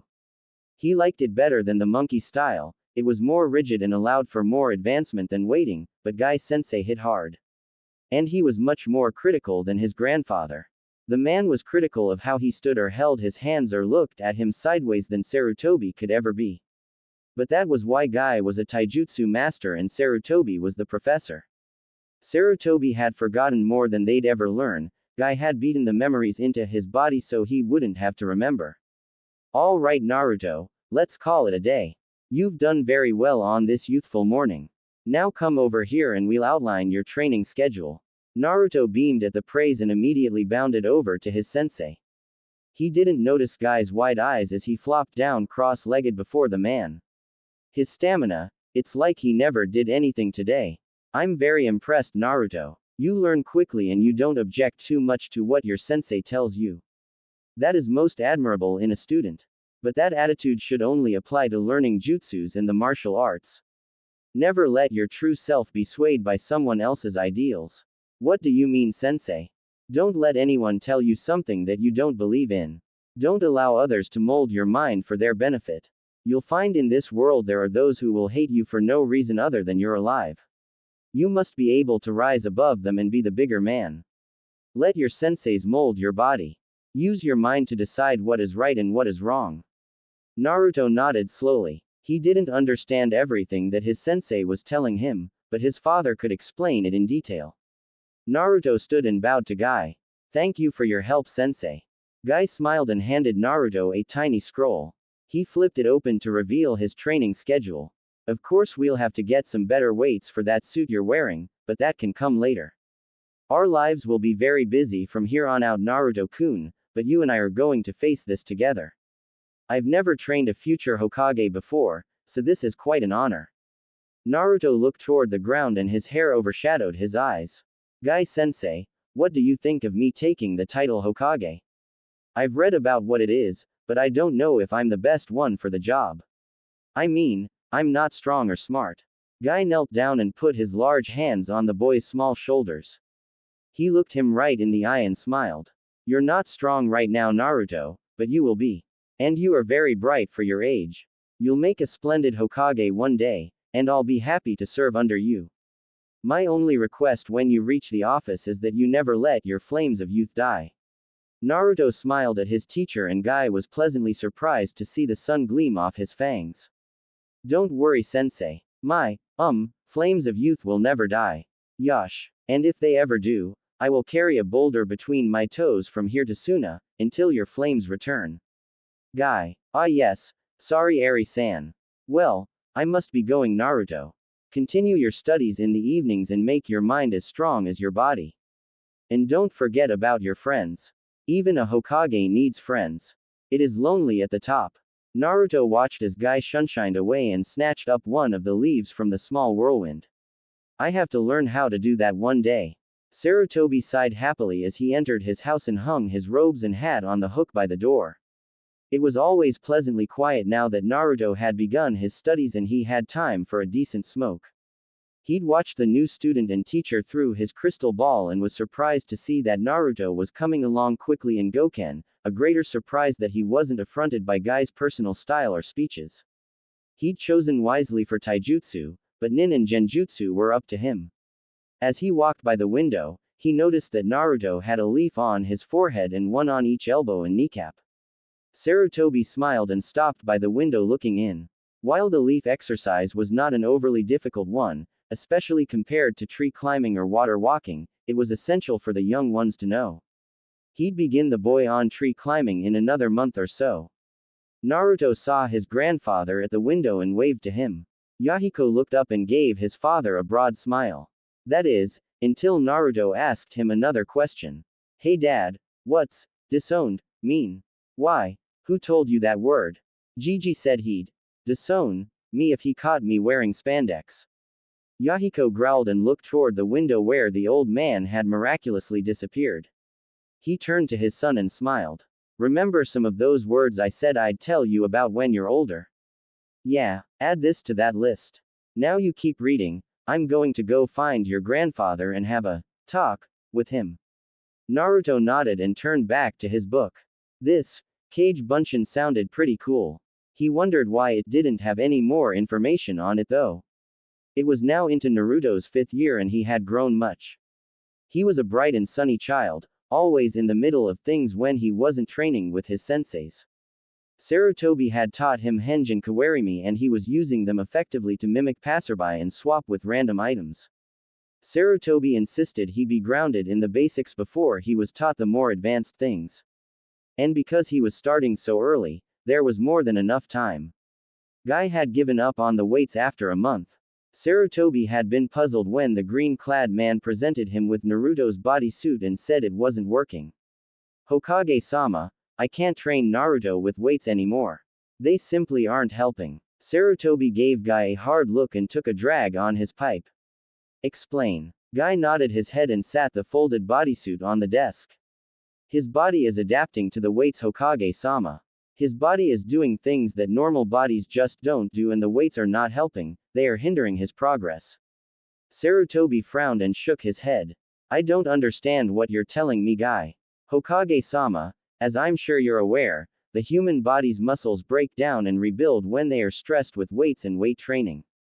The same is said for gravity seals since stress is being put on the body. Yes, Naruto's body is not breaking down, Hokage-sama, it is adapting, adjusting to the weight. His muscles don't break down and reform, they merely adjust so the weight isn't a burden and he doesn't notice them anymore. His body moves as if they weren't there. Sarutobi drew on his pipe and closed his eyes. I suppose you've experimented with this. Of course, Hokage-sama. I raised the weights by 5 pounds each day, and by noon, he had adjusted so that they didn't bother him. He never fatigued, he just adjusted. That's the best word I can come up with. He adapted. I'll allow you to take the weights away and we'll see what happens from there. These developments are somewhat troubling, and yet, they are most fortuitous. My grandson will be a very powerful warrior when he grows up. Guy smiled and bowed. And I couldn't be prouder to know I have a hand in that. Currently Naruto was working on the Bunshin, but he just couldn't get it right. He had expressed his doubts to Sarutobi about his ability to perform the jutsu and had been told to keep at it until he got it. But 5 months and no better results. That was pushing it. Naruto grit his teeth and tried again. His control was what Sarutobi called adequate, and he knew he should be able to do it, but it was like he had a mental block. Most of his friends were practicing in the basics of their family's jutsus, but Naruto's family, having no specific jutsus or Kekkei Genkai, was stuck with working from the ground up. He liked henge and used it often. But his version was a little different. Naruto had finally gotten the henge down to a more than acceptable level and could change into anyone or anything he imagined. Sarutobi noticed that the boy was quite skilled with it and not only changed his shape but weight as well. In fact, he completely baffled his senseis. Sarutobi had called Guy in to be his witness to the wonder that Naruto had created, and they both watched as he performed his henge into Guy. Guy nodded his head in approval. Same height, same build, same facial features. He was about to ask what the problem was when Sarutobi changed into Guy and beckoned him over. Tell me, Guy, what are the basics of henge taught in the academy? Well, the basics are that it allows you to transform into anything or anyone within reason. The body cannot be that much bigger than yours and the weight cannot be changed, but it is basically an illusion that is easily broken. Very good. Now, if one were to pump more chakra than necessary into the jutsu, what would happen? I don't know. Touch my shoulder. Guy touched Sarutobi's shoulder and saw the illusion waver slightly, as most illusions are wont to do when disturbed. Sarutobi released the technique and pointed at their young charge. Now touch Naruto's shoulder. Guy walked over and poked Naruto in the shoulder, and his eyes widened when he realized that the illusion did not waver in the slightest. In fact, the illusion felt solid. That wasn't right. Henge was a low-level technique that required great mental effort to keep up constantly, and it wasn't a solid technique. True, the older you get the better with the technique, and there were even variations used that multiplied kunai and shuriken by hardening chakra to resemble the objects, but that's all they were, chakra. This shouldn't be possible on a child's level. Naruto whipped his head back and forth, trying to decipher what made the two so odd. Sarutobi merely smiled at the boy and patted him on the head. Don't worry about it. We'll tell you what I wanted to show Guy later.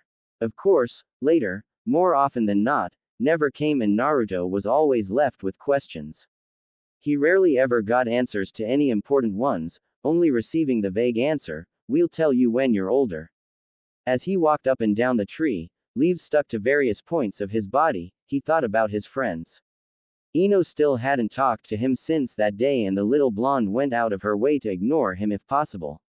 It hurt to lose a friend, but Naruto learned a valuable lesson out of that. When someone wants nothing to do with you, cherish what you have and move on. Hinata's baby sister, Hanabi, had been born and their family was doing fine so far. Hinata's mother had contracted an illness though, and was constantly bedridden, leaving the little girl without her merry voice or kind words. She'd also been taken by Hiyashi to begin the learning points of Jiyuken. The straightforward taijutsu style was an affront to Hinata's gentle nature, but she was trying her hardest not to disappoint. Kiba was spending more and more time becoming acquainted with Ninkins in hopes that he would receive his soon. His mother insisted he still had a few more years, but he held out hope. Shino had begun to cultivate his colony and communicate with them and had become even more withdrawn. If Naruto wanted to see his silent friend, he had to make an effort to go to the Aburame district himself. And he didn't get to go often because he was busy himself. Shikamaru and Choji were both as lazy as ever, their fathers not seeing the need to begin training them yet, insisting that kids could be kids for a little while longer. He didn't know how Ino was doing, but he hoped she was doing all right. Naruto sighed as he sat at the bottom of the tree. Guy had insisted he begin to meditate and he found it boring. He was way too active a person to sit and hum for hours on end, but he had been told to do what his sensei said and he did, or pretended to. Naruto's only true concerns at the moment were his taijutsu and his bunshin. He was okay with monkey style and average with Goken, but even Guy acknowledged they weren't fit for him. He couldn't bend enough with monkey style and he wasn't fit for Goken and it's hard as rock punches. Guy had sworn to scour every library he could to find an appropriate style, but it was taking too long for Naruto's taste. He huffed as he stood and walked inside to get lunch. Today, Guy was on a mission and his grandfather was stamping papers and more than likely going stir-crazy. Perhaps he'd visit and break the monotony. Naruto said hello to his mother, who was busy feeding his new little brother, Konohamaru, way too long a name in his opinion, but they'd asked his grandfather to name the kid. Eri smiled as she watched him bug the cook for ramen and get bopped on the head with a wooden spoon. The old woman said he'd be getting a healthy lunch and not that slop he ate at Ichiraku's with his grandfather. Naruto pouted and sat on a stool at the table, his feet swinging off the side. So what are you going to do after lunch, Naruto? He looked at his mom and put a finger to his chin, a habit he had picked up from somewhere. I don't know. I was thinking of going to see Gigi and bug him for some help on the bunshin. I can't get it right no matter how much I try. I know I'm pouring too much chakra into it, but no matter how much I try, I can't get the right amount. It just takes so little. Eri sighed and readjusted Konohamaru to her other arm. Naruto, most ninja don't use the bunshin once they're out of the academy unless it's to set up a trap. It's a very basic form of genjutsu that is almost worthless to a high-level ninja. It's only taught at the academy to show the students the basics of more advanced techniques. Naruto stared at his mom open-mouthed and gawked. Mom, I thought you weren't a ninja. How do you know all that? Eri rolled her eyes and laughed. Sweetie, I'm married to a ninja and I married into a ninja family. They talk about jutsus like normal families talk about sports. It's impossible not to pick up on some things. Naruto had taken on an introspective look and the gaze in his eyes somewhat worried Eri. So, there are more powerful versions of the bunshin. There are more powerful versions of everything, honey. I'm not helping you though, you should ask your grandfather or Guy-sensei. Naruto nodded and ate his lunch slowly, thinking it over. He remembered reading about what was it, Kage Bunshin? Yes, Kage Bunshin, but adequate information on it had been conveniently deleted from the scroll he had been reading. He was fairly certain it was a powerful technique and he had his reasons for learning it. He'd studied theory with his father every night since he learned to read until he was sick of the word, theory. But, he had to admit, learning it was a help. He knew that the more chakra a jutsu took, the less control it demanded. Anyone could use a high-level jutsu if they pumped enough chakra into it. Control was what helped minimize the amount needed to its finest degree. If Bunshin took such a small amount that he couldn't attain it, he would hone his control finer and find either information on the jutsu or find someone who could teach it to him. His grandfather loved it when he learned new things, so he wouldn't be mad for too long, although he'd probably get punished. It'd be worth it if he could just get past the Bunshin jutsu. He said goodbye to his mother and made his way toward the Hokage Tower to visit his grandfather, with the warning to be back for dinner. Naruto kept his leaves attached to his head as he walked, and he was glad that he had to concentrate on them somewhat. He hated walking through the village. It was the stairs, those god-awful stairs, and the whispers. He could hear them sometimes, like they spoke just loud enough so he could hear them. Demon brat. Look at him, walking like he owns the place. I wish he'd just disappear forever. Hokage-sama must be under the demon's spell. Yondaime-sama must be rolling over in his grave right now. Shish. He might hear us. He hated them somewhat. They talked bad about him and sometimes said mean things for no reason. They never hit him or beat him, but emotional wounds go deeper than physical wounds. Even though he had friends, even though he had a family, he couldn't make new friends, he couldn't play with any other children. It was like he had the plague. He waved to the guards at the door and they smiled down at him. At least the ninjas looked upon him kindly. At the worst, they were indifferent or cold, but never spiteful. He had several that he liked. Anko was always fun to play with and she had those really cool snakes. Genma was fun to be around, and one time Naruto had imitated him by leaning against the wall with his hands in his pockets and a senbon in his mouth, and the ninja had laughed long and hard before ruffling his hair. Hayate was a kind man, but he was sickly and Naruto shied away from him. The Anbu, however, were the weirdest of the bunch.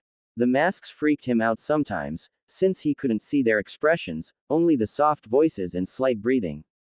Speak of the devil. He grinned and waved at the gray-haired Anbu standing by the Hokage's office door, and the man turned to face him with his dog-faced mask.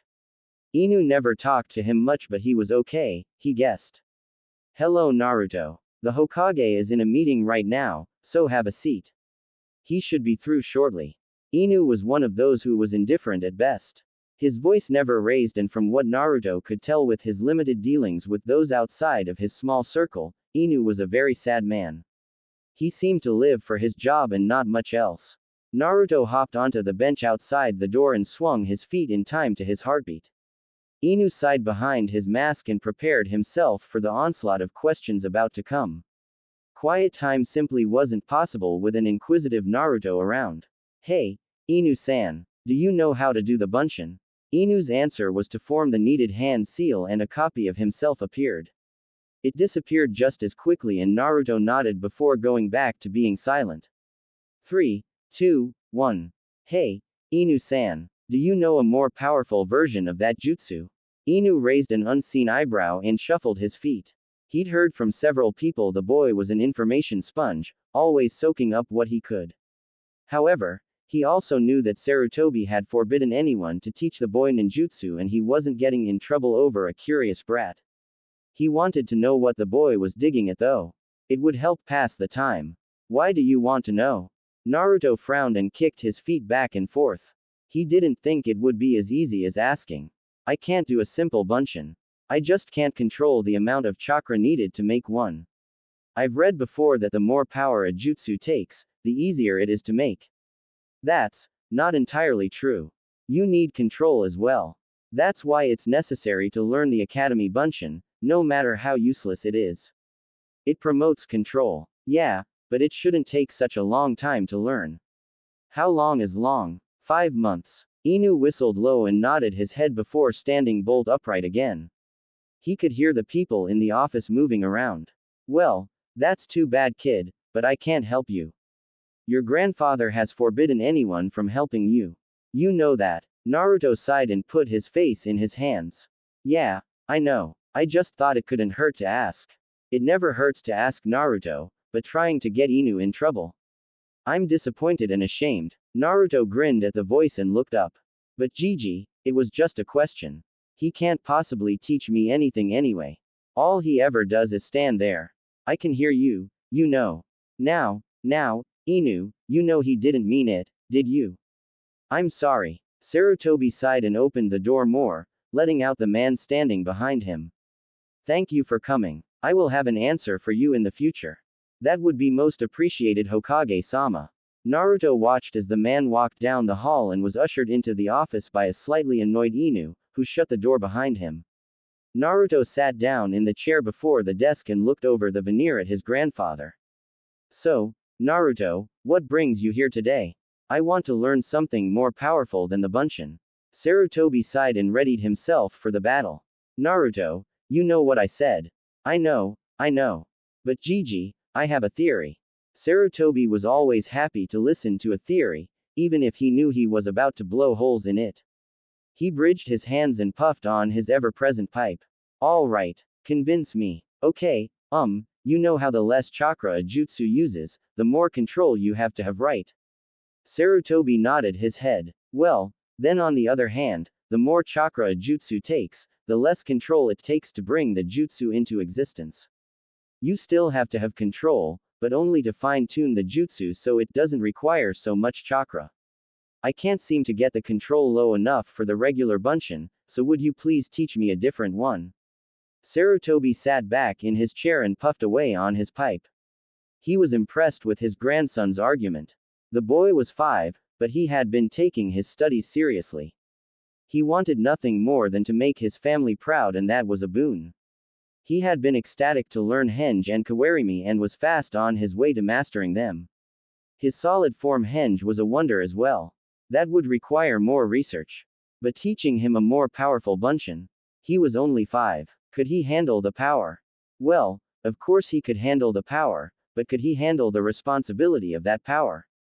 Would he flaunt it or would he be prudent with it? Sarutobi sighed, a cloud of smoke billowing from his mouth.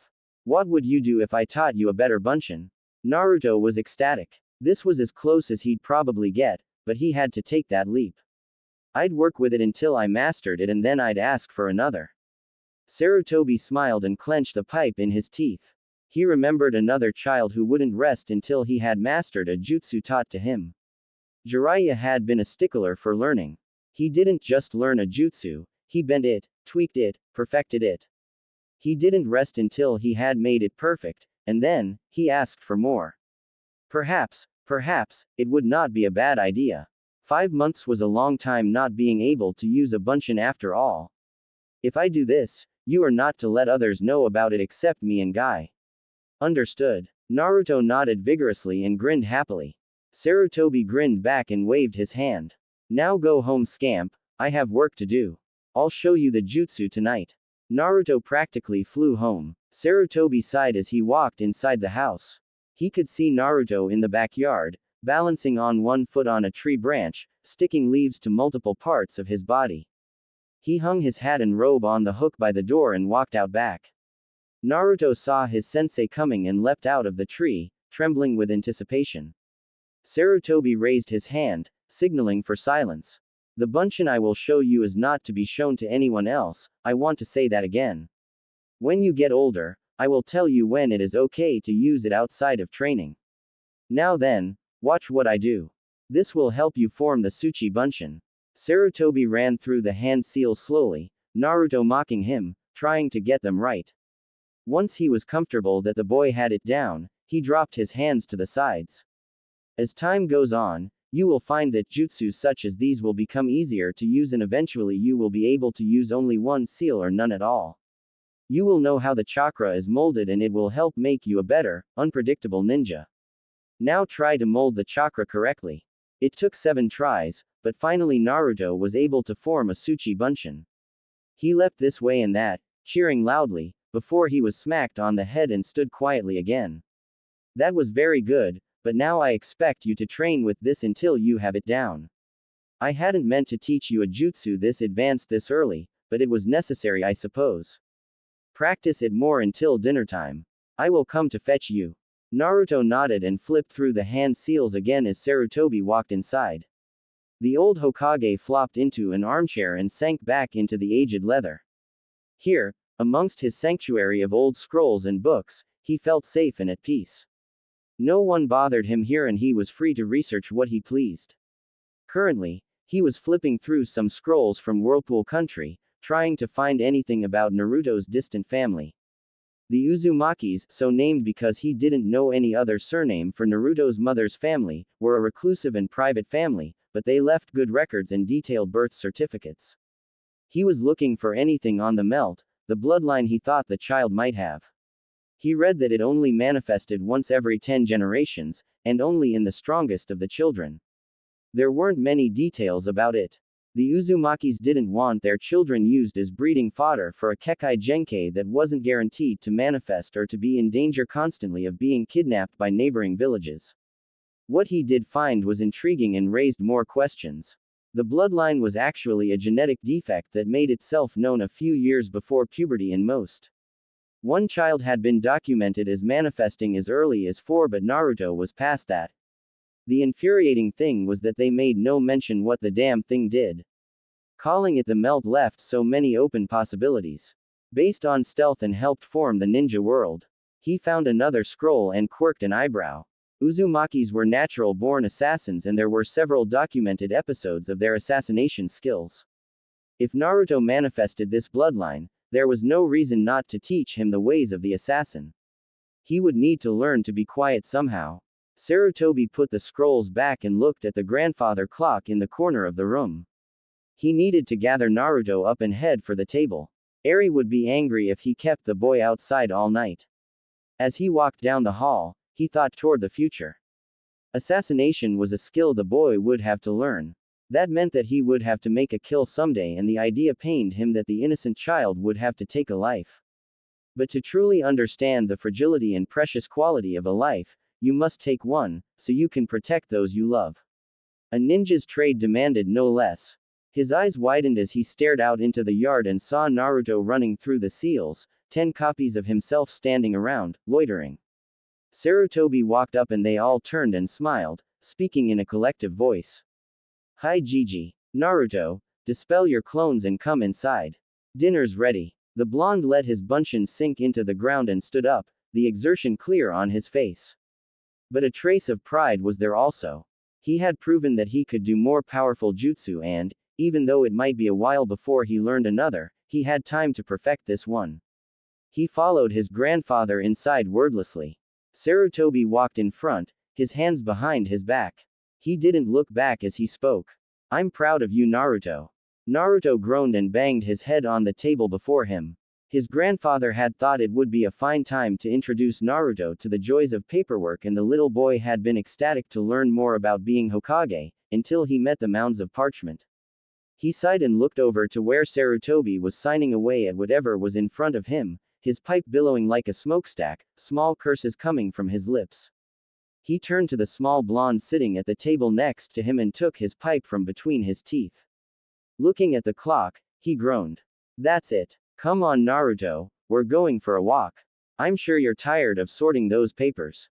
Hi, sensei. Sarutobi nodded to the guard at the door and they walked out into the street in front of the Hokage Tower, stretching the kinks from their bodies. So Naruto, where shall we go? I don't know sensei, you're the one who wanted to leave. Sarutobi laughed and shook his head. It was true, he hated being cooped up for long. Well, let's go do a little shopping, Perhaps we can finally find you a weapon that would suit you. I don't know sensei. Nothing sticks out and I'm not tall enough yet for a staff. The old cage sighed and nodded to people as they passed. The ones with harsh glares for Naruto received a dose of his killing intent. Naruto, I believe we've established that, as unfortunate for me as it is, you simply aren't built to use most of my styles. Bojutsu just isn't you. Neither is monkey-style taijutsu. And Guy was heartbroken when he found you weren't a match for Goken.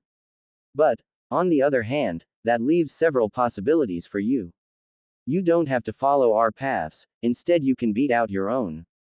Yeah, but, it's hard learning from someone when they are learning along with you.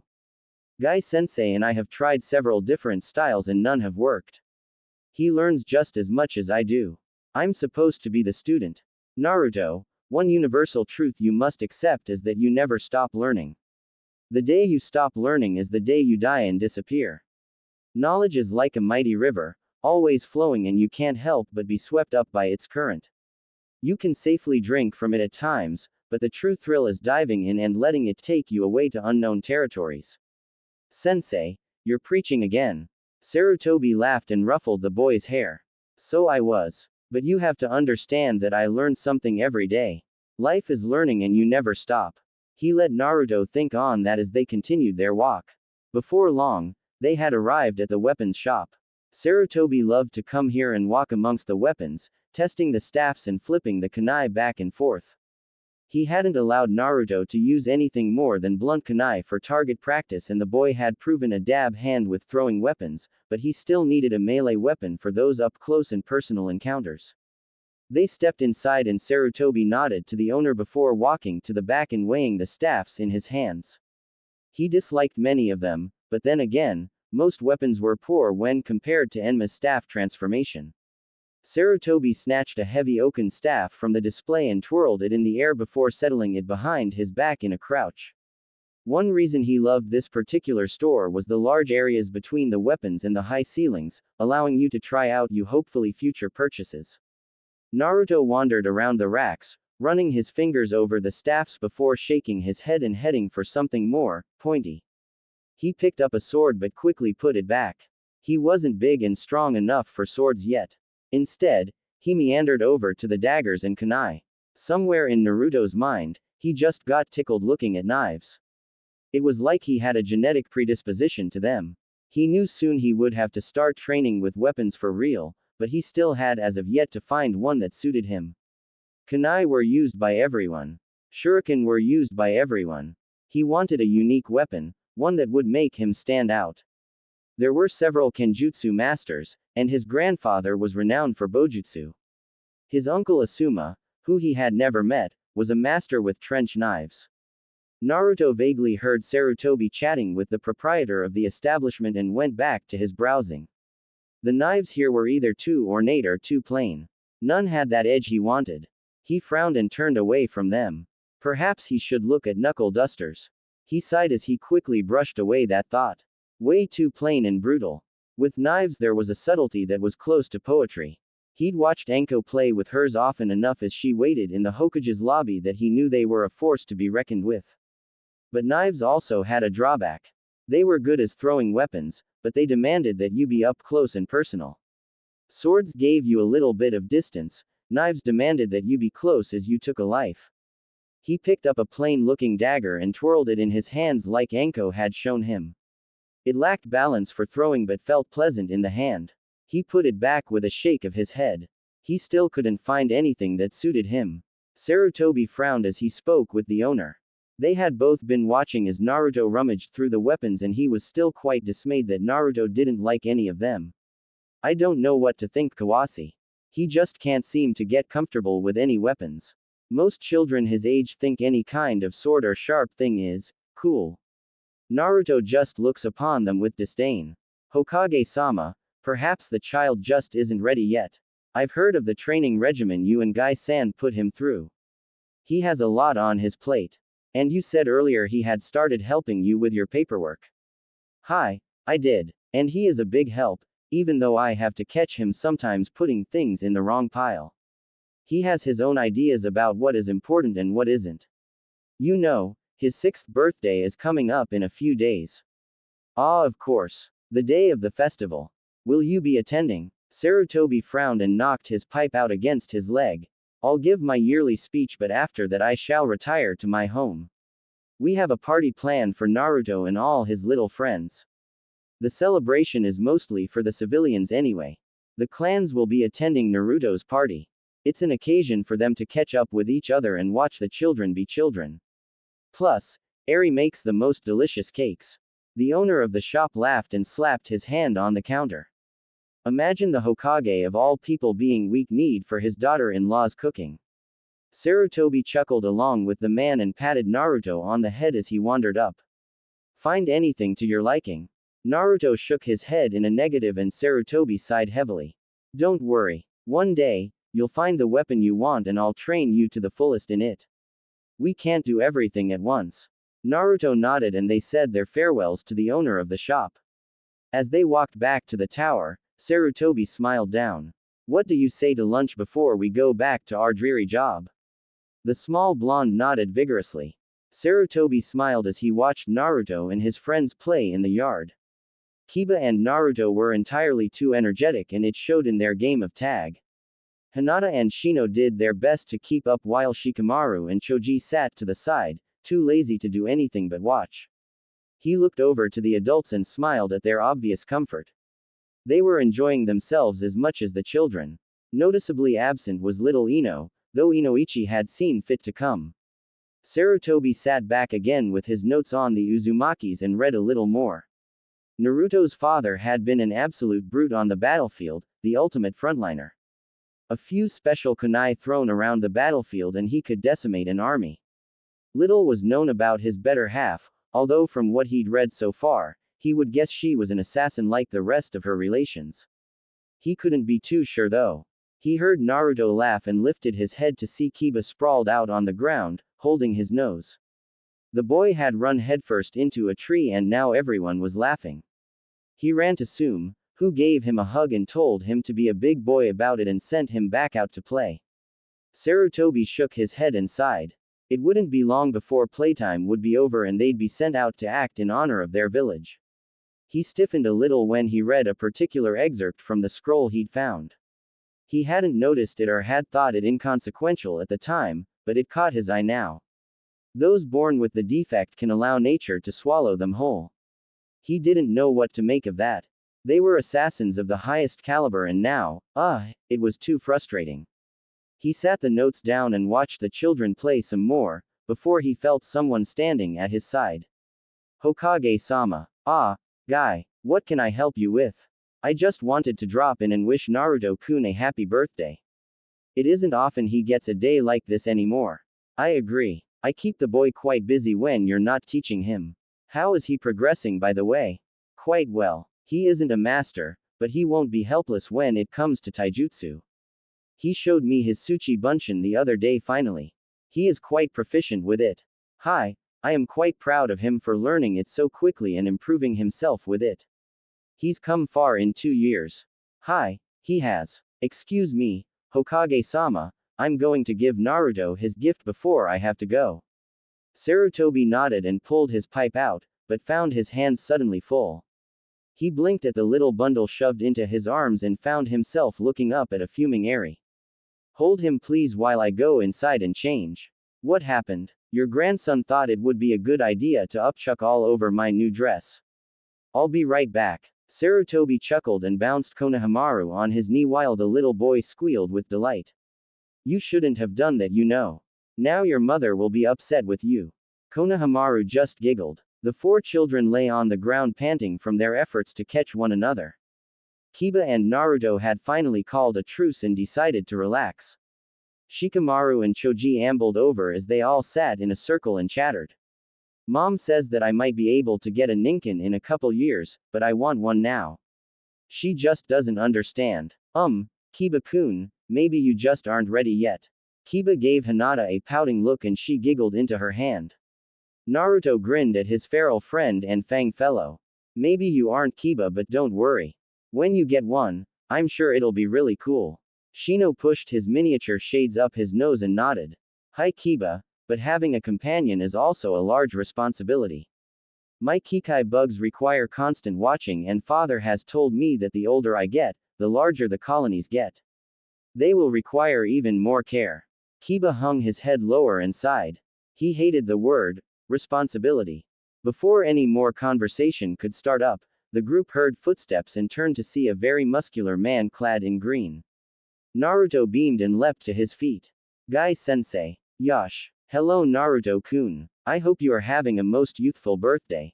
A collective scream of his name from the adults made Guy wince and rub his head sheepishly before turning to a group of wide-eyed youngsters and one grinning Jinchuriki.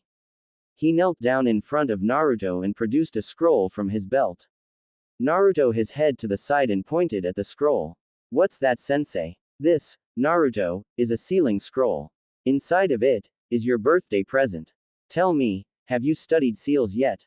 Naruto shook his head and Guy sighed. I would suggest you study them then.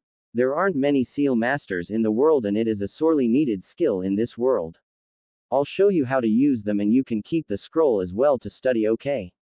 Naruto nodded and all the kids watched as Guy used his chakra to unseal Naruto's present. Out from the scroll popped 2 books, 2 bags full of what looked like game pieces, and a double-sided game board. Naruto looked at his teacher, his eyes asking the unspoken question. This, Naruto, is a game board for playing Shugi and Go. These games have been revered throughout the ages as helping to hone awareness and strategy for the battlefield. I want you to learn how to play them, and when you do, we'll play a game. A healthy mind is just as essential as a healthy body. Never let it be said I have a totally one-track mind. Naruto hugged his sensei's neck and thanked him for the gift, while the others looked strangely at Shikamaru. He was looking hungrily at the game board, as if he wanted to claim it as his own. Once Guy left and Naruto sat back down, Shikamaru pointed to the game board. Are you going to learn to play? Naruto shrugged and grinned. I intend to. If Guy-sensei says it will help me, then I'll learn. Shikamaru grinned and flopped down in front of Naruto, the board between them. I can show you how to play. I love having someone to play board games with. You know how to play these? Shikamaru nodded his head vigorously and flipped through the book. These are basic books on strategy, but you'll like them. When you want to learn to play, come find me and I'll set up the game. Okay. The rest of Naruto's birthday party was typical of any young boys. They had cake, played a few more games, and then he opened his presents. Most were typical of a little boy: a few games, some clothes. Hinata had gotten him a necklace depicting a fox chasing its tail. He hugged her neck and thanked her. She smiled at him shyly and said he was welcome. The adults all congratulated him and patted him on the head or slapped him on the back. He finally came to his grandfather, who stood with his hands behind his back. Sarutobi had remembered from a previous shopping trip what they called getting the hell out of the office when paperwork became too much, that Naruto had admired some hats he had seen and had gone back to have one commissioned. He smiled down at his grandson. I hope you've enjoyed your birthday this year, Naruto. Today was a free day, you know. Tomorrow, it's back to business as usual. Now, I have 2 presents for you. Naruto's face lit up and he literally bounced on the balls of his feet. He hoped it was a jutsu. I'll be teaching you a jutsu. Yes. At our next training session. It's AD rank, so don't expect anything spectacular. Naruto's smile slipped a little, but quickly came back. At least he was learning something new. Now, as for your other gift, well, it's easier just to show you. From behind his back, Sarutobi presented Naruto with a copy of his Hokage's hat. The little boy laughed happily and sat the hat on his head. On top of it was the kanji reading, Shadow of the Shadow. Naruto loved it. Sarutobi laughed and clapped the boy on the shoulder. You can't take mine yet, but that should tide you over for now. I expect you to wear it when we're in the office, of course. Naruto nodded his head hard, causing the silken hat to bob up and down. Everyone laughed at his enthusiasm and Sarutobi clapped his hands together. Now, how about we get some ice cream before everyone leaves? Naruto grumbled to himself as he separated the papers into their respective piles. He hated this part of the job and doing it by himself was a chore. But he knew it was part of what he was learning, it was all a part of being Hokage. He heard his sensei sigh as he stamped another form and let his head fall to the desk. Desk jobs were so boring. Naruto, keep separating those papers. The sooner you get them separated, the sooner I can sign them, the sooner we can go home. Naruto nodded and picked up a document, skimming over it. Some farmers in the southern part of Fire Country wanted a ninja to come and kill a pack of wolves that were terrorizing the livestock. Sweet Kami, don't these people know how to fend for themselves? Find one of interest, Naruto. He turned to his sensei and shook his head. Sensei, why are there so many worthless missions? Killing wolves. Grubbing potatoes. These are things that anyone could do. Hi, they are. But these are missions that are used to promote teamwork among our genin teams. That's why I need you to separate them by urgency and difficulty. I know, but it seems so stupid. Well, I wasn't going to say that, but, yeah, it seems stupid. It does to me at times too. Now then, let's get those separated and we'll go home to work on that jutsu I promised you. Naruto flew through his paperwork like a man possessed. Naruto stood before his sensei practically giddy with excitement. He was going to learn another technique. He couldn't even guess what this one could do. Sarutobi stood before him with a smile on his face as well. He loved having a young, willing student. The jutsu I'm about to show you is, as I told you before, AD rank, and while not useful on the battlefield, is practical for getting around quickly outside of a fight. Naruto D to the side, wondering what it could be. He watched as Sarutobi formed a single hand seal and poofed across the clearing in the blink of an eye. He disappeared from the spot beside Naruto in a swirl of leaves and reappeared in a swirl of leaves. Naruto watched as he formed the hand seal again and reappeared back in front of him. That was the Shunshin Naruto. It is used to go short to medium distances in the blink of an eye. It is great for getting around at fast speeds in daily life but isn't very useful on the battlefield. Truly skilled ninjas can sense chakra, and the Shunshin is a dead giveaway that you are approaching. It emits a level of chakra into the air that creates a small vortex that raises sand, leaves, or any debris off the ground. It is, however, a fun jutsu to use. Now, try. Naruto concentrated on the hand seal, molded the chakra properly, and promptly smashed into the tree before him. Sarutobi roared with laughter and helped the boy to his feet. That was a good first try, Naruto, but you need to visualize where you're going. You can't have too broad an area, otherwise that happens. Now envision yourself on the roof of the house and place yourself there.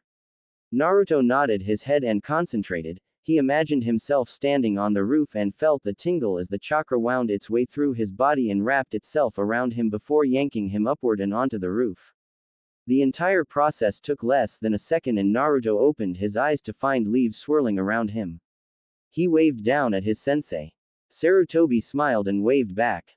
That was very good, but once again, you need to practice to make it useful and to make it easier to use. Work on it until supper and I'll come fetch you again. Naruto nodded and Sarutobi watched as he shunshined across the yard, and into the side of the servants' quarters. The old Hokage shook his head and chuckled under his breath as he walked inside. Yahiko watched as his father taught his son the Shunshin and nearly died from laughter when the boy crashed headlong into a tree. Watching Naruto made him wonder about his brother, Asuma. He watched his father head into his private study and followed in behind him. Sarutobi glanced up when he saw his son enter and swung high head back down to continue reading. Father, have you received any word from Asuma lately? Sarutobi sighed and closed the book he had been reading before rubbing the bridge of his nose. No, there has been no word from him since he left to join the Guardians. I don't know if we'll ever hear from him until he wants to come back home. I wish he would though. Why? Another hand in Naruto's training. The aging Hokage frowned at his son and leaned back in his chair. Not just that, no. I miss my son and I'd rather not see him off getting killed for something I don't believe in. We didn't part on the most amicable terms, you know that. I just want my son back home. Forgive me, father, I didn't mean to be rude. No need for apologizing. I admit sometimes I am hard on Naruto and he needs more training than you can imagine. There have been many prodigies younger than him that have become full-fledged ninja, you know. I know, but it doesn't change the fact that he is my son and I don't want his childhood to evaporate. It won't. I promise. You have to trust that I'm doing what's best for everyone, Naruto included. It's been 2 years since he began to learn jutsus and so far, he only knows 4. That's pitifully low for one of his ability and I'm going to have to start upping his ninjutsu training. I'll have to try to find a genjutsu master though. It takes time to explain the nuances and requirements for those and I don't have the patience or time. I don't know what else to do. The boy is abysmal in the genjutsu area. He can't even recognize one half the time. Sarutobi lit his pipe and took an extra long drag. He let the smoke envelop his head and closed his eyes. How are his studies coming along? Yahiko ran his hand through his hair and exhaled. They're coming along splendidly, although, after Guy's little show with the ceiling scroll at his birthday, he wants to learn more about Fuinjutsu. He seems to think there are possibilities there that he can explore. I began to teach him how to play Go and Shugi last night as well. And he's learning slowly. Naruto learns by doing, so it will take several tries before he learns all the nuances and subtleties that make up the games. He tries to be too forward when he plays. Well, he is only 6. He'll learn quickly though. But the thing is, when he's backed into a corner, he can pull off brilliant moves that I never would have read or thought possible. But it only comes in small flashes. Perhaps we can cultivate that mind to think more outside the box. Perhaps. They sat in silence for a while until Sarutobi suddenly perked up. Yahiko, tell me what you think of this. The younger of the two read the small passage and handed the parchment back to his father. I have no idea what that could mean. Do you still believe that Naruto might harbor some kind of Kekai Genkai? I do. He's been nothing but one surprise after another, so it would stand to reason. A knock at the door made them both turn and Eri popped her head in. Dinner's ready. If one of you would round up Naruto. Sarutobi stood, cracking his back and groaned. I'll fetch him. I want to see how he's doing with the Shunshin anyway. Yahiko nodded and followed after his wife, leaving his father to walk outside. Sarutobi hummed to himself as he paced toward the door to go outside. He silently wondered if the boy had come along with the jutsu or not.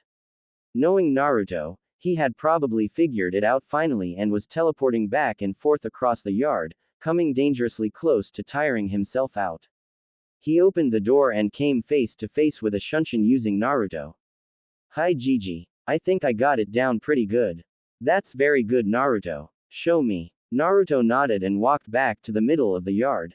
He formed the needed seal and was gone in a swirl of leaves to appear on the roof of the adjacent building. Before Sarutobi could call out, he reappeared again on the tree out back and disappeared one more time before reappearing in front of his grandfather, smile blindingly obvious. That's excellent Naruto, but you have to be careful not to overexert yourself.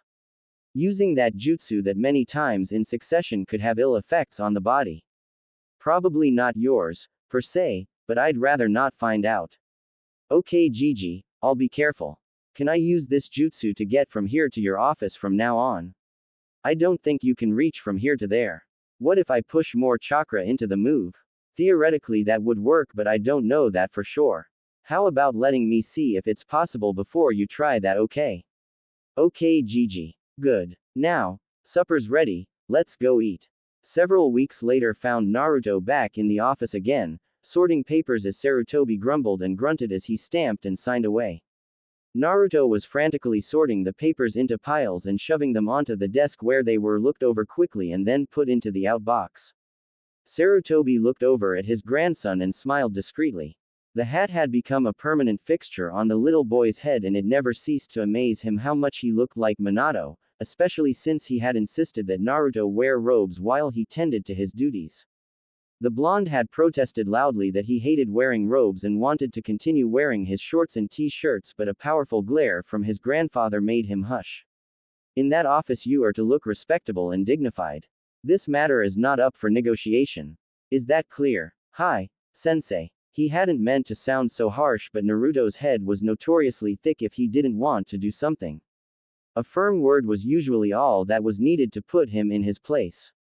He watched as Naruto skimmed over the documents and threw them into an appropriate pile before paper clipping them and shoving them onto the desk. He couldn't ask for a more able helper, although, it was free labor for the village, a training mission if you will. Sarutobi suddenly remembered that he had left an important document at the compound and needed it signed by that day. He couldn't leave, but he could send Naruto. The boy would be grateful for the opportunity to leave for a few minutes. Naruto, I need you to run an errand. The boy didn't even look up, just kept sorting the papers. Sarutobi smiled. At least he was learning to multitask, a vital skill for a seasoned Hokage. Hi sensei, what do you need me to do? I forgot an important document at the house. Could you run fetch it please? Naruto growled and pushed back from the desk. He was so close to finishing before lunch too. Without thinking he formed the seal for Shunshin and disappeared, leaving a wide-eyed Sarutobi in his wake. Naruto swept into the study of his grandfather quickly and acquired the document before making the seal again and poofing away. Sarutobi had been counting on the clock how long it took for the boy to get back. Walking was a good 15 minutes away, at a ninja sprint a good 5. Naruto was back in 3. The old Hokage took the paper offered him and watched as his apprentice went back to his sorting like nothing had happened. A child shouldn't be able to Shunshin that far. Most adults couldn't make it more than a couple hundred yards if they were in top shape and great at control. Naruto, how did you get this? He didn't look up from his sorting. I used Shunshin to get into your study. How? The boy looked up exasperated. Sensei, I did it just like you told me. I used the seal, molded the chakra, and applied control while envisioning where I wanted to be. Naruto, do you know how far away home is from here? Not very by Shunshin. Naruto, home is over a mile away. You shouldn't have been able to do that. Especially while distracted. I'm sorry. I won't do it again, I promise. No, it's not that. You just surprised me. Once again. Naruto nodded and went back to doing his paperwork. Sarutobi kept his eye on the boy for a moment and nearly had a heart attack when he witnessed what he thought was a miracle. Naruto wasn't paying attention and had grasped for another paperclip on the desk but couldn't find one. He wondered why his hand felt weird, turned his head to see what was the matter, and found his hand sunk into the desk. He gasped and jerked it out quickly, holding it by the wrist with his other hand. Sarutobi watched out of the corner of his eyes as the boy knocked his fist into his hand, making sure they were corporeal. He didn't say anything though, just observed. Naruto, satisfied that his hand was whole and that he wasn't crazy, chalked it up to doing too much paperwork. His mind was starting to play tricks on him. Just to be sure, he touched his hand to the desk again and found the surface solid and smooth. Sighing in relief, he returned to his sorting. Sarutobi was nearly hyperventilating. He had just seen his grandson put his hand not through the desk, but into the desk. If this was what he thought it was, the boy had so much potential it wasn't funny. He didn't say anything about what he saw and went back to writing, but he cut his eyes to Naruto every so often and found no change. The child must have thought it was a trick of his eyes and played it off. But Sarutobi knew different. The boy's hand had actually gone into the desk. It had melted into the desk before his very eyes. He had a gem in his office and he now fully intended to polish it until it shone brightly. He returned to his paperwork with a flourish. They needed to get out of this office as soon as possible. He and Naruto had work to do.